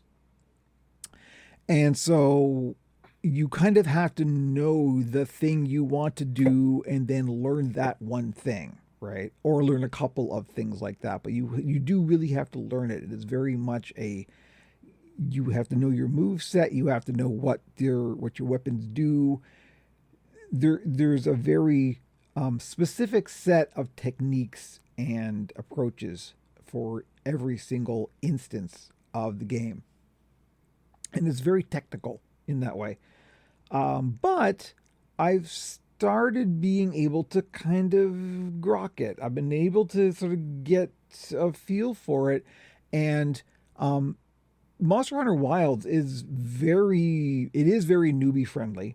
Much more than I've played at least 3 other Monster Hunter games, and this by far is the easiest one that I have been able to get into. It's also got the most kind of conveniences, and just it's easier to get around the world. It's just easier to figure stuff out, and the on ramp is much smoother in this one. There's crime or something happening. I don't know if you can hear it, but there is probably fire. There almost certainly is fire. Anyway, not here, so we're fine. Anyway, so yeah, I've been playing a little bit of Monster Hunter Wilds, and I've genuinely been enjoying it. I cannot say I have completely cracked that nut quite yet, but I can see the path forward. I look forward to playing it in a way that I haven't in the past. I know each hunt is going to be a challenge, but I'm kind of like, okay, you can do this. One of the things that I think has been in this game that hasn't been in any other game, and this is a huge boon for the entire series, is it's always been very much, well, you can solo, but it's much harder to solo than it is to go in a group. And if you don't want to go in a group, or there aren't any groups when you're playing or whatever, it can be a challenge. Well, in this one, they've added, I think they're called support hunters, which are basically just bots who will join you. And it's very much like the Railjack crew thing, Jamie. It's like, if you've got a full team of 4 people, then you're full. But you can set it like this: if you don't have a full team, the other slots will be filled in by bots. And the bots are really quite good. And they're powerful enough that it's like they will help you through this in a way that is significant, right? So now it's fine. Now you don't have to worry about it. And it is very much more open world style than any other Monster Hunter so far. And that really appeals to me because I love big open world games. And it feels much more like it isn't truly an open world game. It's hard to describe.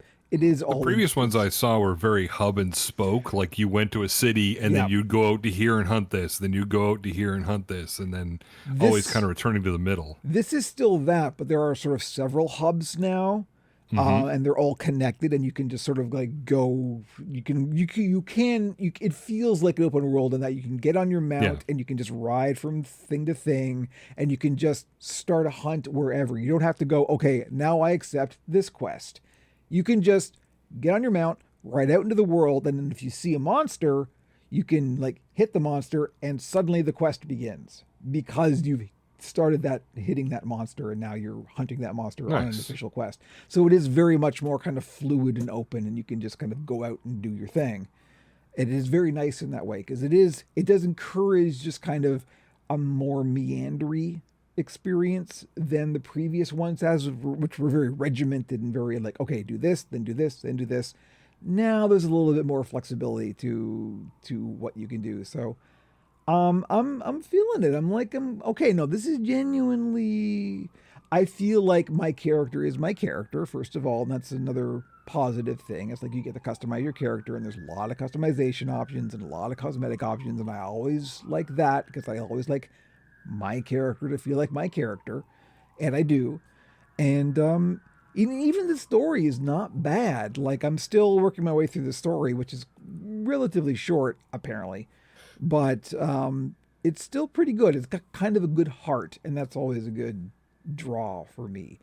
And I'm still, like I said, the story part is just a little short thing, and the end game, quote unquote, is just doing the hunts and upgrading your armor like every other Monster Hunter game. But I'm encouraged by it.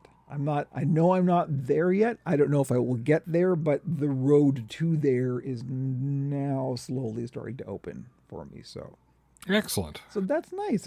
It's nice to have a kind of like thing I can go to, and like I haven't quite hit that I'm bored of Warframe thing yet, but I have had a couple of moments where I'm like, there are several thousand things I could do, and I don't know what to I don't know. You know, I'm just going to keep falling back into doing the same thing I always do, and I am getting a little bored of that.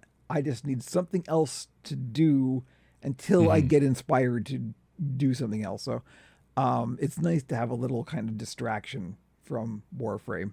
I know I'm going to be playing Warframe for a long, long time. There's no question.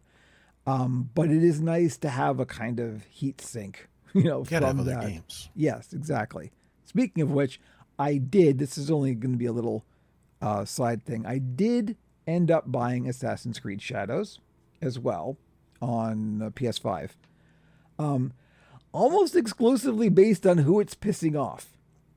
Yeah. You know, because as you all know, I love Assassin's Creed for a long, long time. I mean, you know, the top five, one of my top 5 games was Assassin's Creed Origins, and one of Andrew's top 5 games was Assassin's Creed Odyssey. So it's like, you know, we're Assassin's Creed lovers in these parts. And I was very intrigued by this one, but I always kind of kept it at arm's length because Ubisoft, let's face it, problematic at best, and going through some tough times, despite the fact that I really did love, Star Wars Outlaws. But I was still like, kind of like, I don't know, I'll wait and see with this. And then as I started seeing some of the reviews coming in, and then of course who it was pissing off because, oh no, there's a black person and a woman in my video game. What are we going to do? We can't have this. It's woke. Fuck you. Now I want it more. So I just went, you know what? Let's do it. And so I'm just through the intro part. I've just got, I can't even remember her name. This is how little I played it. The heroine. I've just got her out into the open world for real for the first time. I'm past the kind of tutorial intro part. Yeah.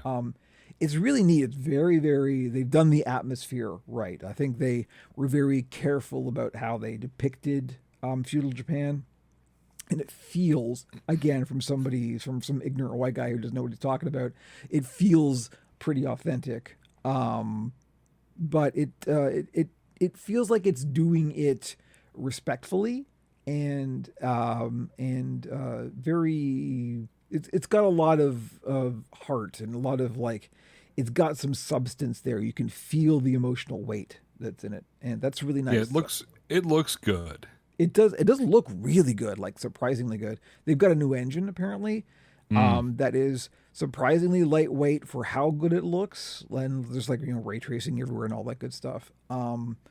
Well, one thing I will say that I have noticed, they've got some new animation technique they're doing in this that's a little bit odd and jarring. I almost want to say that there's some kind of machine learning AI stuff in there. I can't say for sure because it doesn't really feel like that, but there's a weird, almost animatronic quality.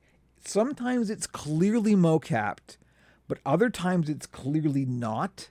And that's the times it almost feels like an animatronic. It's very hard to describe. I believe that. But no, I know what you're talking about. It does make sense though that they would use interpretive movement or exactly. It's generative learning. There is some kind of animation helper that's going on in there, and I mean I've used these kind of things myself, so I know. Is it primarily on like background characters? No, that's the other thing. It's not. It's very. I would have thought often, maybe it's for unacted characters. They might have even in cutscenes, like in the whole, like it's just everywhere. Interesting. Which is like, because I'm now noticing it, I'm seeing it everywhere. If I wasn't sensitive to that kind of thing, I wouldn't have even commented on it. I haven't seen anybody else comment on it. I wouldn't be surprised if they're cutting back on mocap stuff. Oh, absolutely. And this is probably just like, this even could be like, because I've used these things myself. I've got like really noisy mocap data, right? Because I used to do a bunch of mocap stuff for a thing that Jamie and I were working on years and years ago. Mm-hmm. But I got a really crappy noisy mocap, so I would have to like figure out how to clean that up. And there are techniques and mathematical techniques you can use to literally like take the curves of the mocap and smooth it out. So this almost feels like that kind of thing, like it's been passed through some kind of processor that has interpolated the animation splines, right?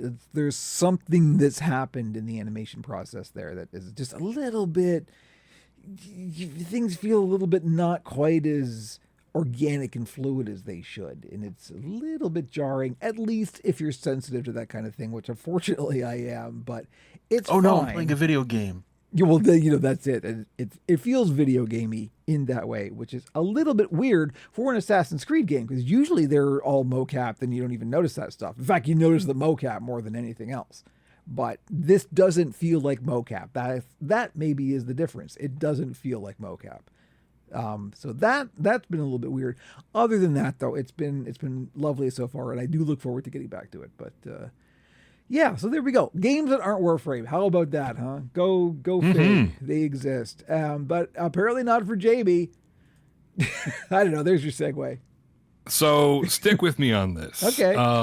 A wise poet once said, "Turn and face the strange, changes." Oh no. So I'd say a couple weeks ago, I've been playing Avowed, and I had been playing it fairly consistently. Mm-hmm. And around when I was getting towards the end of it, I started the Sylvester Stallone-a-thon with my partner, watching all of the Rocky movies, watching all of the Rambo movies to begin with. And so we would do that and, have a nice evening and have that, and then I would go playing video games. So I finished Avowed, and I went and tried Pillars of Eternity, the first one. And it didn't really grab me. So I'm like, well, I got Borderlands 3. I'll fire up Borderlands 3 and start that. And I started that, and it felt like I was forcing myself to fill up my normal gaming hours with stuff. So instead of doing that, instead of, trying to play games because this is what I normally do at this time, we've just been doing a new Stallone movie every night from, like, we've just finished the 80s and we're into the 90s now of his things, and then we sit on the couch and relax, then head to bed and just read phone for a little while and then go to bed. And it's been a nice change from having dinner, getting up, putting stuff away, sitting down and doing 4 to 5 hours of Destiny or 4 to 5 hours of Diablo, or just sitting and grinding out Avowed. Like, I finished Avowed, it was great. I wanted to Pillars of Eternity, it's a different game. It's a very different game. It's Baldur's Gate 1, but kind of jank on a console. So I've kind of not forced myself to do that because I don't think I would end up enjoying the game I was trying to force myself through. Sure. And I'm going to try South of Midnight when that comes out.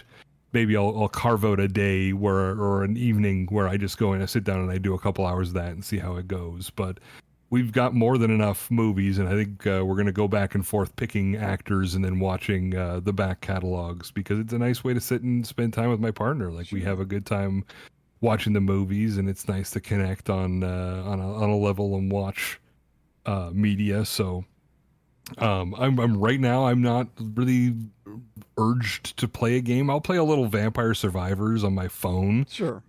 Just because I can, or Balatro every so often, but it's just something I can fire up, do a little bit of in like bed or when I'm sitting on the couch and we're unwinding, and then we'll finish up our night. But it's been kind of nice not trying to force games to fit in my weird headspace. No, absolutely. You know what? I get that totally because like I can't remember who said it, but like I watched a thing or I read a thing a while ago that was saying like, you know, the idea of gamers as an identity, right, is like that's meaningless now because there are so many different types of game and so many like people play games that say gamers is like saying, you know, TV watchers or readers or something. It doesn't mean anything. There's no identifying point there. So the fact that like my choice of entertainment right now is games, but it doesn't always have to be that, right? Like this is the thing; that's all that means. That it isn't like I'm required to do this, and therefore that's my identity, right? That is the trap, right? That's the thing that like.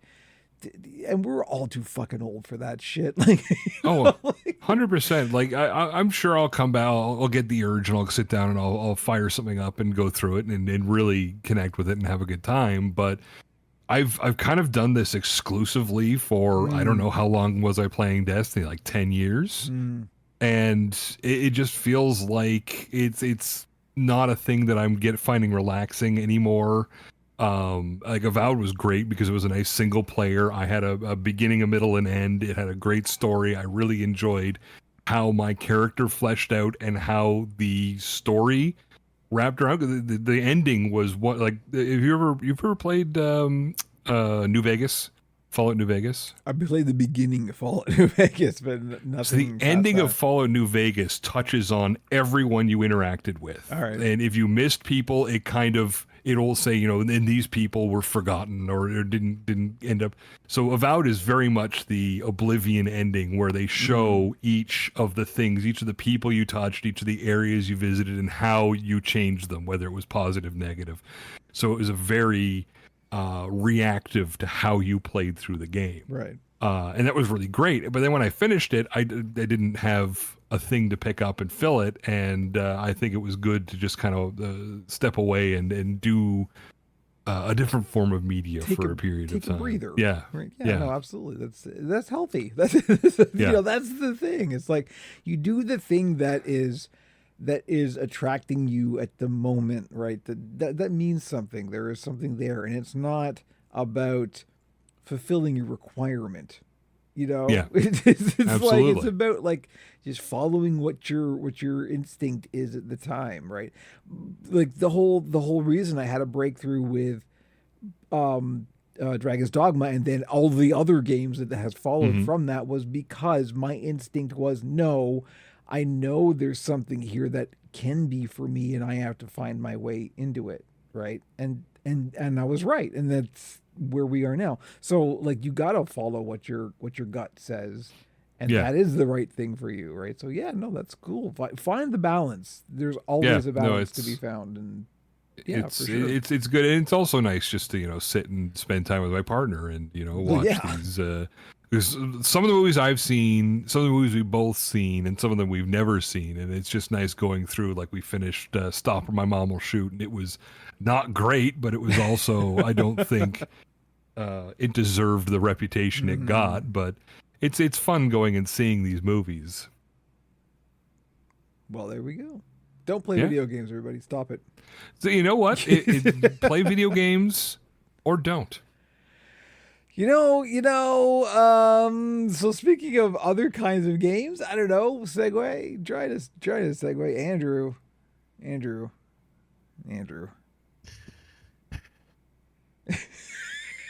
Oh no. Every once in a while, I go on a run of these fucking mobile free-to-play games. This sounds like you're about to confess to something. I feel like Nah, I got sucked in. I didn't spend any money on it. Inform law enforcement, or what's happening? Nah, He needs shriving. So the one that got me was DC Dark Legion, I think it's called. Okay. I played it on you're Batman, sociological level, You're just to Batman. see where we are with these games. What's fascinating is how all of these games are just an amalgam of all that has come before it. So this one's weird because the hub is basically the Batcave. So they have the Fallout Shelter game to expand your Batcave, but it's very straightforward. And then there's a story to it, which is moderately interesting. Multiversal stuff, of course, because that's where we are today. Featuring the Batman Who Laughs, which is from a recent arc where the Joker and Batman are the same person, and somehow he's become omnipotent. And anyway, it's a very silly story. But then the gameplay is your standard 5-on-5 or five-member team fighting enemies, and there's just so much to these games. It's just so much to it, and yet there's nothing to it. Like it's what's interesting is that it's exactly like the Invincible game that I was playing a few months ago. Like the actual battle sequences are laid out exactly like the Invincible game. So it's based on on the comic turn-based series. kind of. Yeah, not even. It's just like you set your team up and just you could play it, or you just let it on autoplay, because why would you play it? There's nothing. There's no real strategy other than when to activate your ultimate. Why play it when you cannot play it? Right. So you're just leveling up your characters so they can get further ahead in the game, and it's so gated. Like everything in it is gated by time. You can only level up to a certain point until you level up the Batcave, and the Batcave takes a day to upgrade, or you can spend money on the speed up, of course. But Bruce Wayne has infinite money. Right. And so, and then the polls for the characters are, the usual. They do trigger the endorphins a little bit, because they do have a fairly generous pull system for the main game, but then for the really good characters, you have to do the harder to get mechanic again. And like the ones I've talked about before, there's 59 different currencies in the game for the upgrade path. But then it seems like a lot of the end game stuff is guild based. So just out of nowhere, they're just like, oh, and now you've got to do guild battles against other guilds and others. Like I got far enough into it that I joined a guild, and then it unlocked the guild battles, but it's time based. Like you have to basically schedule it, because it only runs for an hour every couple of days when you set it up, and then of course it's pay to win, because you're up against people who are paying real money to jack up their levels to ungodly. They're able to get fully maxed out Superman characters. There it is. Yeah, and it's so. But what are you getting out of it in the game? You just you get cred. I don't know. It's. I just wanted to play the story as far as it would let me, and there's so much to it, and yet so little. So, in the end, I just deleted it. It just wasn't worth it. You hit a wall pretty quickly, and then, it just wasn't. It was going to take forever to go anywhere. So I That's murdered always been my experience with these style of games. Is that there's something Yeah. interesting there. There is a core of fun that's there, it. and Well, the then art style was great. They did a really nice as job soon designing. as you see the Yeah. kind of like, oh wait, there's the hook, right? Yeah. What's the in-game currency called? Fuck, I don't know. I honestly can't remember. There were so many. I was hoping it would be bat bucks. No, that no, was nothing pretty like good. that. But it ripped off so many other titles, like all the standard Kingdom games. Like that was the basic framework. Was all of these games use the same basic fucking system, where you're building up your kingdom and you're leveling up your elements. Except in this case, it's the Batcave. But again, the design was nice. They did a good job with the characters. But it's I don't know who plays these and gets excited about it. You're like, oh, you unlock the character. Great. Now you got to unlock the same character 75 times to level it up enough to be useful. It's doesn't have any simplicity to it. There's like once you're in, you have to go all in. Otherwise, there's nothing to it. So there's nothing to it. So you just walk away. So and because it's free to play, there's no barrier to entry. And get a couple of whales in there, and they know they're going to make some money. And I'm sure in 2 weeks they'll announce that the game's already been canceled, because that's the other thing they do now. Also, for some reason, our region is an early access on Marvel Mystic Mayhem, which is a very similar title in that it's Doctor Strange focused, but he brings teams into other universes. And I've barely really played it. The game itself is a little more involved in that you have to actually, I think you actually have to play it. I'm sure at some point it auto plays, but it's tile based, and you have a little more strategy involved in how you attack. But and again, nice design, good design work on it. It doesn't seem as cookie cutter as There as were a the few PC Marvel one. games like that already, though. Like a few Oh God, yes, Marvel Strike Force. games. This one does Strike seem Force, to try to that's what I was stand thinking out. There's always going to be one every 6 months. Yeah. And whereas in the console world, they've all walked away from these titles, but for some reason, I guess the mobile world, there's just so much money being spent on these games that they just keep going. And I've also just started another idle game, because these idle games so I played one of them, and I've already deleted it. It was it seemed like it's just a simple little space game where you it's very nerdy in that it's very math based and how you're upgrading all your stuff, and there's so many trees. It's just insane how many trees there are. It seems simple at first, and then it very quickly gets crazy. And then I made the mistake of looking up the guides online. Holy shit! Like spreadsheets and calculators and holy Motherfucker, fuck, I play Warframe. This doesn't who is scare this me. for? Oh, it's beyond that. It's for people who play EVE Online. Yeah. Sells something, I don't know. It seemed like an interesting I show title, you but fucking algorithms that make your head spin for the level scaling in Warframe, man. but the idle, well, I don't. Is there a function in Warframe where you start over with these things? Yeah, you reset your Warframe levels all the time to upgrade. Every like, time weapons you and- form a mod slot, man, you start again. But it takes literally this all goes- minutes to level up again. It all goes back to Cookie Clicker. That was the first one. I think that was the very first idle game, because it was so basic. It was just clicking on a cookie, and then I think as more people did it, they went, "Oh, we can actually do some stuff with this," and it evolved. And now Cookie Clicker's still going today, and it's just they've added a bajillion things to it to give it some so-called depth, even though it's a simple idle game. But this one I'm playing Idle Slayer, that I haven't hit the wall on yet. It's got a nice little clean 16-bit graphic look to it, as you just keep walking off to the right and slaying things and picking up coins. And then it's just a matter of figuring out when it's time to reset and ascend, as they put in this game, and then spend your ascension points on skills. And when the next time you run through it, things will go much quicker. All these games follow that same basic pattern, and it's on some level it's fascinating. And it's not like it's going to take over your life. I mean, you play it for a few moments, and then you put it down and let it play itself, and come back to it, and then watch an ad, because that's how you double your money during the time that you were there. And that's another thing. The ads are now, it's fascinating seeing these ads.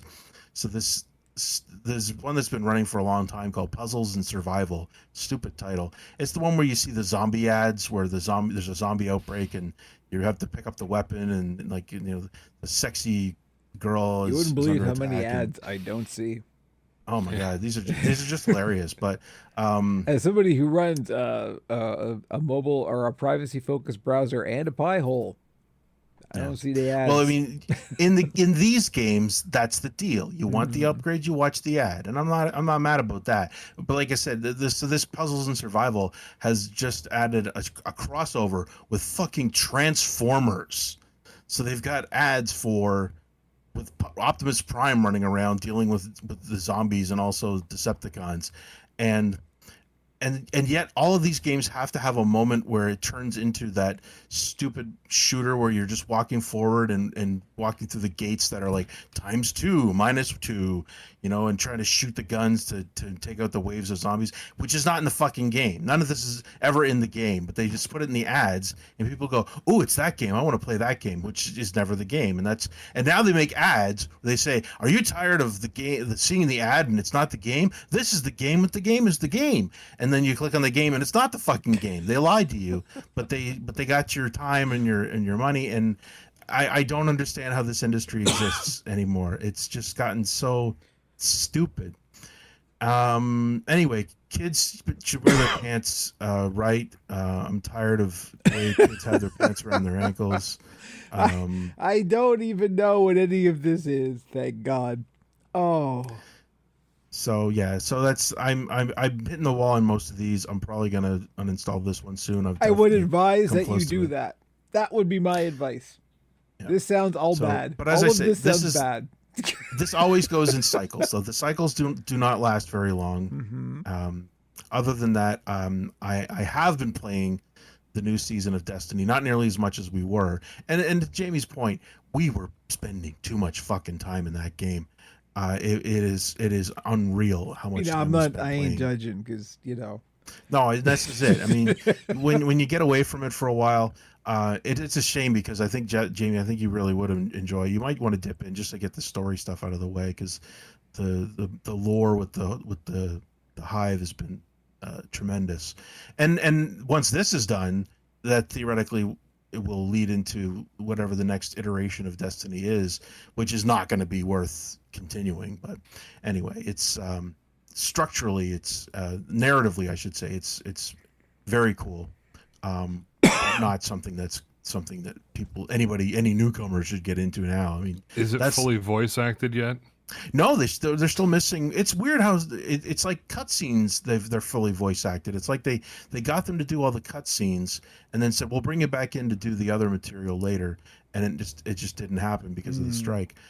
Even though most of the games, most video games right now that have full acting, like Assassin's Creed, they made deals with the actors that are basically what they're asking for in terms of pay and assurances about AI and things like that. They're getting what they're asking for from most of the game companies. I don't understand why. I don't know if Bungie didn't do it or if the actors were like, no, we have to make a point and this is where we're going to do it.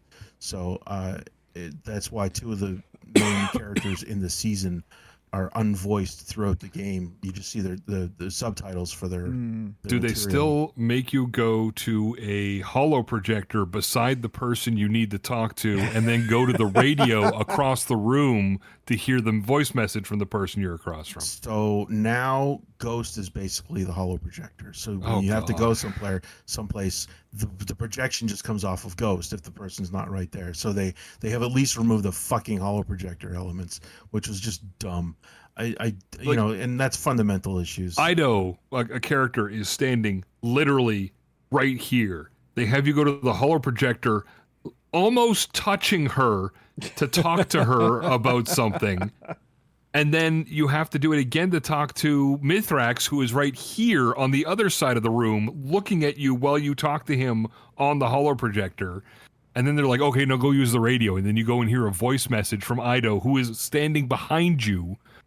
Like it wasn't even leave the room to do it. It was do it all inside the room At where the least character I have is no standing. idea where the fucking Lotus is.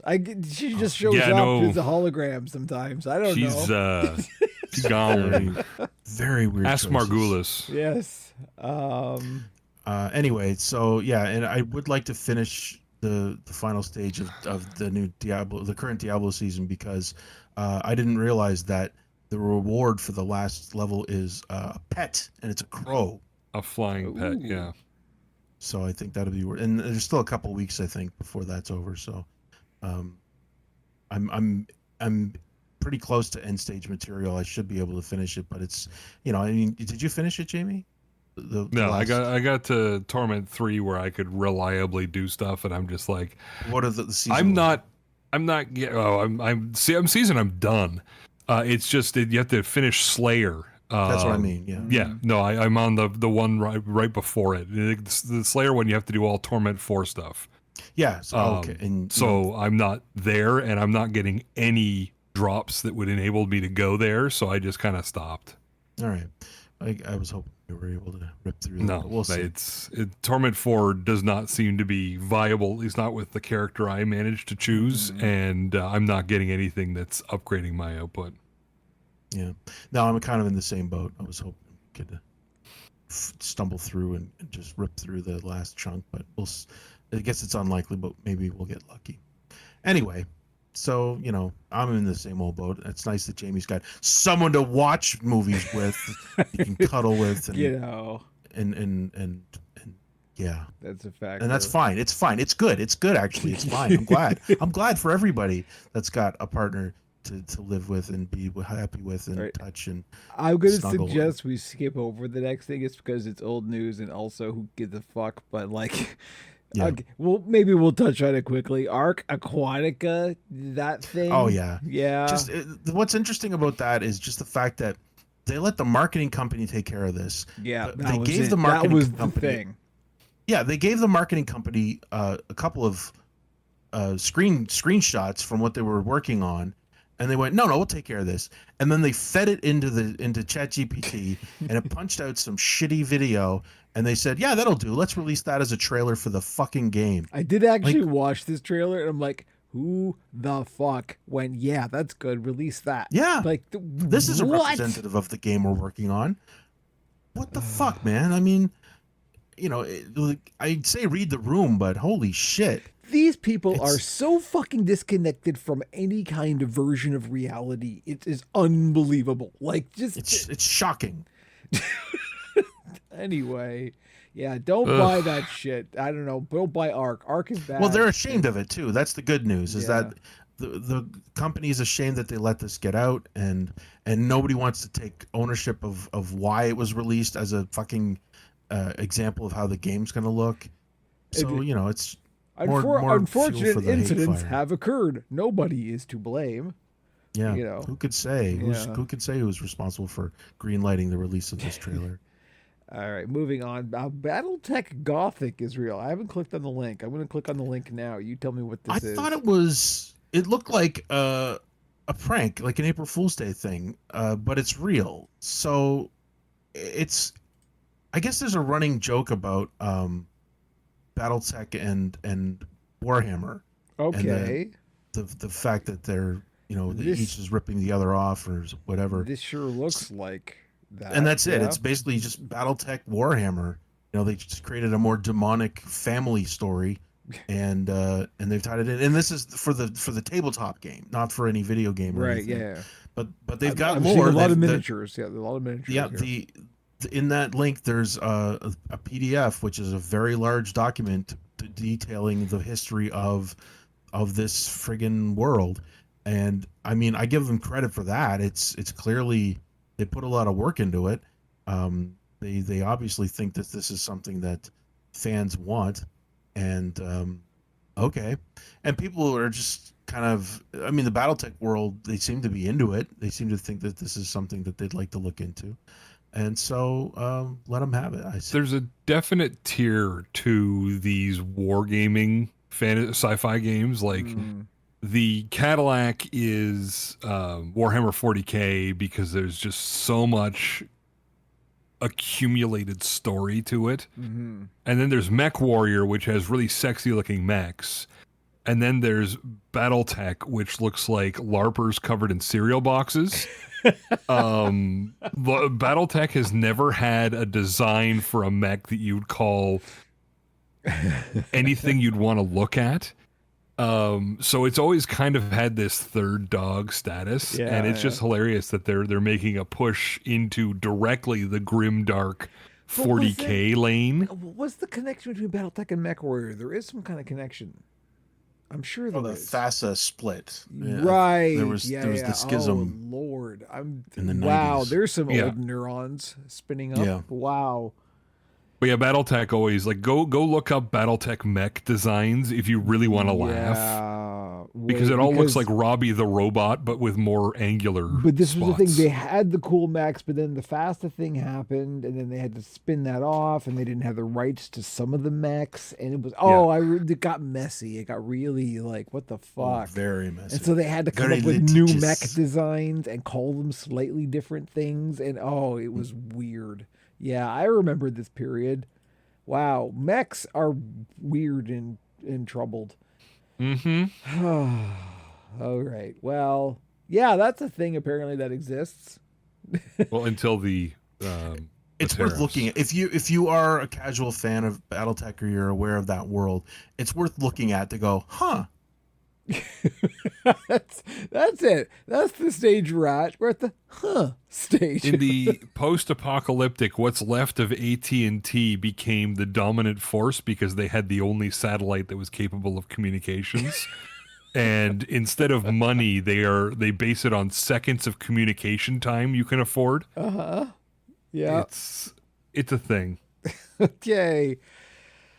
Okay, well, we're going to close it here. Not a lot to say because, of course, we're going to catch up on what's been happening in Warframe because Kevin's been playing, of course, a lot of Warframe. It remains good. Not a lot to say. I need a full breakdown of how much you love Nidus and why he's your main now. I haven't played that much Nidus, to be honest. I've leveled up. What? So, Nidus Prime got released, and I got Nidus Prime. I played Nidus for the first time ever. I don't get Nidus, honestly.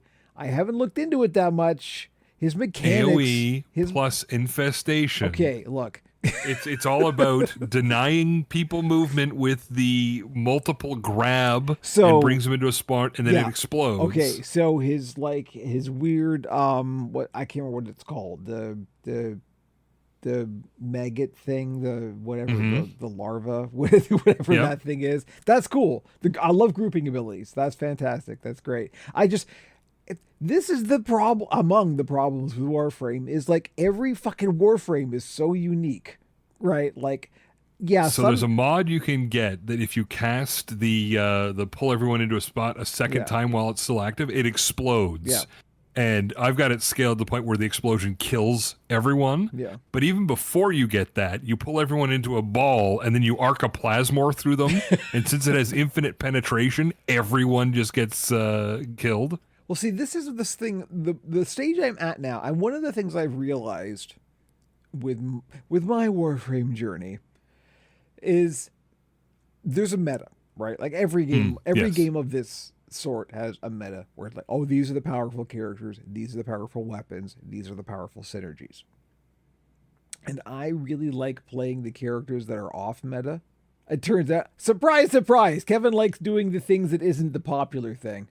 I mean, I know you're all shocked, but so I've been really getting into like trying to like make characters that are claimed to be, D tier viable in, Steel Path and stuff like that. So like Komai has been one of the characters that has been decided to be like not viable Steel Path, not great, hard to play, etc. And I'm like, motherfucker, no, I'm gonna make a Steel Path Komai, and I've done it. I got that.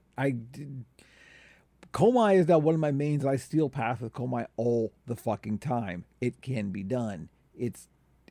This is the thing with like the Warframe meta and like again, there's tiers to all this kind of thing, and there's approaches, and this is one of the weird things about Warframe in that there's so much flexibility that it is kind of up to your creativity.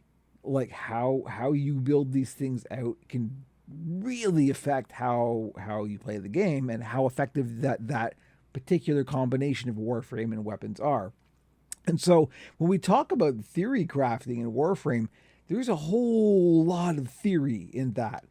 It's really almost philosophical, and it's like you have to think about, your whole loadout. Think about how this synergizes with this and how this build works with this. And there's a whole very delicate interplay of forces, and it's all math in the end. But there's a really weird combination of things. So like you can make anything work. Yeah, there are things that are very easy to make work. That's what ends up being the meta, right? Because that's the easy thing. You don't have to think about it. You put this mod in this slot, click the button, and it goes boom. And that's it, right? But that's like, I'm not interested in that. I want the shit that is like nobody's playing this. I see a fucking Oberon in the wild, I'm like, respect, because nobody plays that Warframe. I love you because like nobody's playing this thing and you're making it work. That is awesome. And the thing is, that's one of the things about this game is like there's so much there that there's that amount of variety that you can kind of go, look, you're the odd one out, and because you're doing this, I can recognize that because nobody else is doing this, right? So Nidus is very, very popular, I will say, because really, again, yeah. I never see Nidus when I'm playing. Really? There's Night Eye all over the place in Steel Path. Let me tell you. Wow. Nidus is. Well, I've never been in Steel Path. So. Nidus is nigh invulnerable in Steel Path. Nidus is one of the S tier frames in Steel Path. So let me tell you, Nidus is for days in Steel Path. But so lately I've been trying to like get into Warframes that aren't in the meta, and that's been my thing. So sometimes I stumble into Warframes that are in the meta and I don't know that they are because I don't really keep up with that closely with it. So like my latest obsession has been with Citrine. Citrine's really cool. She's the gem-based one. She's the one that looks like a living geode. I remember the first time I saw a Citrine in the wild, and I'm like, again, all the Warframes have very unique designs, but nothing like Citrine. Like, Citrine literally looks like, what if a geode were vaguely shaped like a human? It's wild, and I'm like, yeah. I was on Deimos, I think, and I saw like a Citrine ran by me, and I'm like, what the fuck was that? Oh my God. And I had to look it up, and it turns out it was it's actually a Warframe. It's one of these things. So I'm like, okay. So I've been playing a lot of Citrine lately. Citrine's freaking awesome. Also, OP to fuck, unbelievably easy to play. Like, wow. Easy to mod, easy to play. I don't even think. If I want to turn off my brain and just go, I play Citrine, because it's just spam your skills, shoot your guns, you're good. That's it. It's easy. Komai, on the other hand, is very different. You have to be very precise and have to be very like sequence. The thing about Komai is it's all about randomness. This is what the bros don't like about Komai, because there's an element of randomness. So you can't control everything Komai. Komai is about like, you literally roll the dice and a random thing comes up, and then you have to meet a challenge and do a thing, and it's all random. And so you can't always control what's going on. And so you have to adapt, and you have to do different things based on what the role is. And it means that you have to, as we were talking about before, meet the game on its own terms. Komai forces you to do that to play Komai well. And the bros don't like that. Also, she's a girl. Right? So, automatically it's bad. So, I've been getting into that. So I think my next project is probably going to be either Oberon or Varuna, are the two that I'm looking at now, going like, okay, nobody plays these, and I want to make it work. So I don't know. It remains cool. There's a whole lot of things going on right now. There's the 12th anniversary stuff is going on right now. There's the equivalent of, what is it in Destiny? It's Zur. Zur is the vendor who comes around, who has the special things. In Destiny, it's Barrow-Katir, who comes around you every... mean in Warframe. Or Warframe, sorry. It's Barrow-Katir, who comes around every 2 weeks with stuff that only they carry, and including some mods. And this is the important thing. There are And he'll buy your Warframe bits for ducats. Yes, you have to sell. Well, you have to sell your Prime Warframe bits and Prime weapon bits for ducats, and those ducats will buy stuff from Barrow-Katir. Barrow-Katir sells mods and things that you cannot get anywhere else in the game. And the thing about that, so he usually comes around every 2 weeks. This happens to be one of the weeks that he's around. Thankfully, I had everything that he's selling currently, or I don't want the things that he's selling. But for the 12th anniversary, he's now coming around every week in April, which is special and new. So I'm like, get the ducats. The other thing is, one of the things that got released in the past week was the digital pack for the TennoCon ticket holders. You can also buy it for whatever. You can either buy it for money or for platinum. And so there's Sayandana, there's a whole bunch of things in it. Mm-hmm.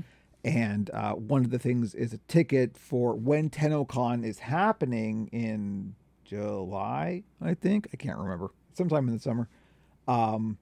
Barrow-Katir has a special shop that opens for the duration of TennoCon, and sells everything that Barrow-Katir has ever carried, including some stuff that you can't get anymore. And so everybody who's got one of these tickets, which I do, has a free pass to get into Barrow-Katir's shop. So I'm just like, crack the relics, stash your ducats, get the ducats, save those ducats, because as soon as the summer comes around, we're going to Barrow-Katir's and just like spending all those things. Because I have a bunch of mods you cannot, or I need a bunch of mods that there's no other way to get in the game, and this is going to be it. So that's going to be really cool and fun.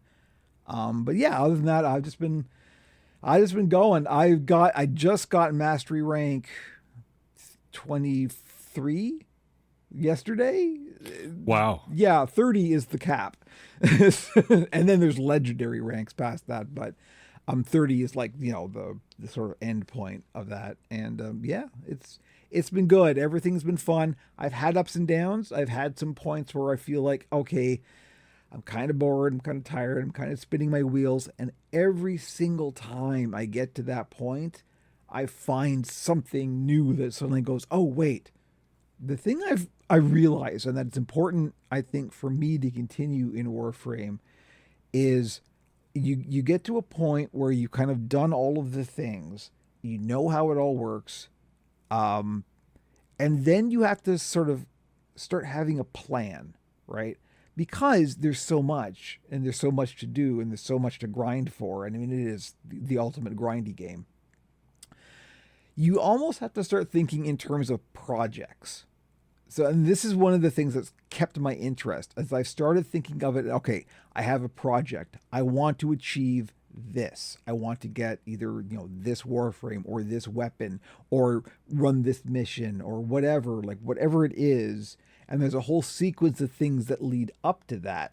And so that's my approach now, is kind of like, okay, I have a project I want to do. And I was talking to Peregrine about this actually in private chat. And they were saying that they literally keep like a to-do list. And I was like, you know what? This is a great idea. This should be an online tool that like the DE just has for like Warframe players. It's like, here's your to-do list. Do you have this done? Is this accomplished? And here's all of the things you can do. And here's the path to get to all of them. And here are the steps to do all that, right? And that's kind of the thing that's keeping my interest, I think, is that idea. And again, I mean, I literally have projects in real life that I do, and that's what keeps my interest engaged there. And it's kind of the same thing in the game. It's like I've just decided, here's my project now. I want to do, a Steel Path viable Oberon build. Okay, how do I do that? And then you start researching that, and you start figuring out ways to do that. And it's cool that there's a game that has the flexibility that lets you think like that. You know what I mean? Mm-hmm. And that's kind of it. That's kind of where we are. So I don't know. There's your Warframe catch up. I'm still doing it. I'm still playing it. Still loving it. Still enjoying it. Shout out Spectrum Syndicate as always because they're really fucking cool. And yeah, everything's good. I'm still hoping if I can get the funds together, which is a big question at the moment, but we will see. I'm still hoping to get to TennoCon this summer, so we will see. Yeah. Fingers crossed. There's your catch up for Warframe. I will hopefully be streaming it again this weekend because I don't know. I guess I'm a Warframe creator now. I should join the official creator program. What I'm actually thinking of doing is like getting like Frankie involved with the Warframe video stuff because I think he would be because Frankie's a good foil for everything, right? It's like if I start doing like, Warframe creator videos, he should be the other side of it, right? He should be okay, so, the problem with this whole thing is you're not good. You're not good at this. You really need to think about like doing this because people are going to yell at you in the comments and here's what they're going to say. And going off on that kind of a tangent, because I think that could end up being really fun, popular, and provide some necessary commentary to the Warframe community, as it were. I will mention that Fallout did got a paid video to do a Warframe video this week. Fallout plays a previously Destiny streamer. Oh, yeah, he's branching out. He's doing Marvel Rivals. Jesus. I know it's hard to say, isn't it? Yeah. Anyway, but he posted a video this week. And it was a paid stream. So, I mean, you got to kind of take it with a grain of salt, but he's a good dude. So I don't think he'd lie about the game, but at the very least, from what we know of DE, give it some note. If there's an ethical company, it's probably DE. The thing that I've been seeing coming up in my YouTube recommendations lately is Maddox. Mactix, yeah. Mactix, that's it, yeah. He was another Destiny streamer that pivoted to Warframe pretty hard. A lot of Warframe videos lately, so yeah. He was one of the build guys in Destiny, so. So speaking of DE and the reaction to things, this thing literally just happened, I think, yesterday. So of course, one of the more recent Warframes that got released was Temple, and their proto-frame is Flare, who is confirmed to be non-binary by one of the Warframe devs. This is the one that's based on David Bowie. I mean, they straight up look like Bowie. Because of Flare, I've been listening to like a lot of Bowie lately. It's like it's 1986 again. And one of the big Warframe, one of the previously, I should say, big Warframe content creators was this guy called Nightmare Frame, who always rubbed me the wrong way. He always seemed very bro-ish. Oh. And has a bit of a rep for he's one of the big, YouTube always recommends his build videos. There's a lot, let me tell you, there's a lot of big Warframe build video. The build videos are the thing. If you want to be a Warframe video maker, you got to make build videos. That's the thing. Everything is quote unquote broken. I am so fucking sick of seeing the title such and such is broken in Warframe. That's going to be a running gag in my Warframe videos. Anyway, so Nightmare Frame has a reputation for stealing other people's builds and then just putting them on his channel. But because he's big, stop me if you've heard this before of YouTube creators who are big taking things from people who aren't big and just not giving them credit. Happens, it turns out, and Nightmare Frame is one of them. Well, because Temple got released, and then here's been one of my little litmus tests for what Warframe content creators I'm going to follow is Temple and Flare the proto-frame, more specifically, uses they, them pronouns. Okay? So in your fucking Warframe build video, if you go and call Temple/Flare him, fuck you, because that's not what they are. And guess what? Nightmare Frame did.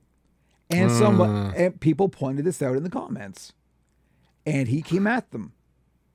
Really? Yeah. Now, one of the things you can do if you're an official Warframe creator in the content creator program in Warframe is you get the opportunity to have a glyph, which is like your little user icon thing. And people can just like type in a code and get your glyph.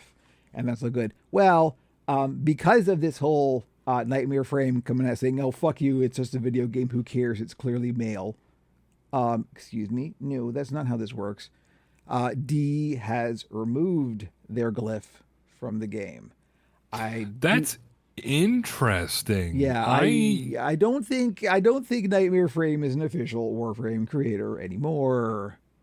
I used to have a sub to Gridark on Twitch, and if you watch a certain number of hours, he would give you his emblem in Warframe, and he was a Warframe partner, and he did something and fucked up and got removed from the program, but I still have his icon. Oh yeah. Yeah, apparently, I just saw this on Reddit, but somebody says like, nah, his glyph is gone. Like they pulled it. It's wow. Yeah. So, and that took no time. Let me tell you, it was like hours between this happening and D going, excuse me, no. Good on him. Yeah, exactly. This is the thing. This is where we are with DE. I mean, they're still a company. They still got to make money, but like I think, if anything, they at least are on the right side of history in terms of this kind of thing, right? I mean, what else are you gonna do? So yeah, that's the recent controversy that's happened in the Warframe world. Is some bro acted like a bro, and DE went, no, sorry. So there we go. That's where we are. Anyway, that's a hell of a thing. It is a hell of a thing. Okay, that's going to do it for us. We're kind of almost overtime, I think. So thanks, gentlemen. I was a little surprised we got this far, but yeah, we did it again. We're back, and hopefully the next one will be in person. We will absolutely try and make it to be in person, as long as that's physically possible. But yeah, thank you everybody for listening. Thank you, Jamie. Thank you, Andrew. Thank you, Kevin. Thank you.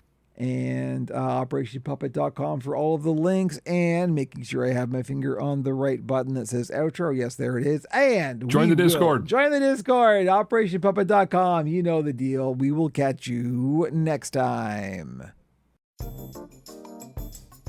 You have been listening to Pixels and Puppets, the Operation Puppet podcast. Visit www.operationpuppet.com for all our links. Tell your friends, give us a rating wherever you get your podcasts, and join us again, because nothing is more entertaining than aging nerds giving their opinions on the internet.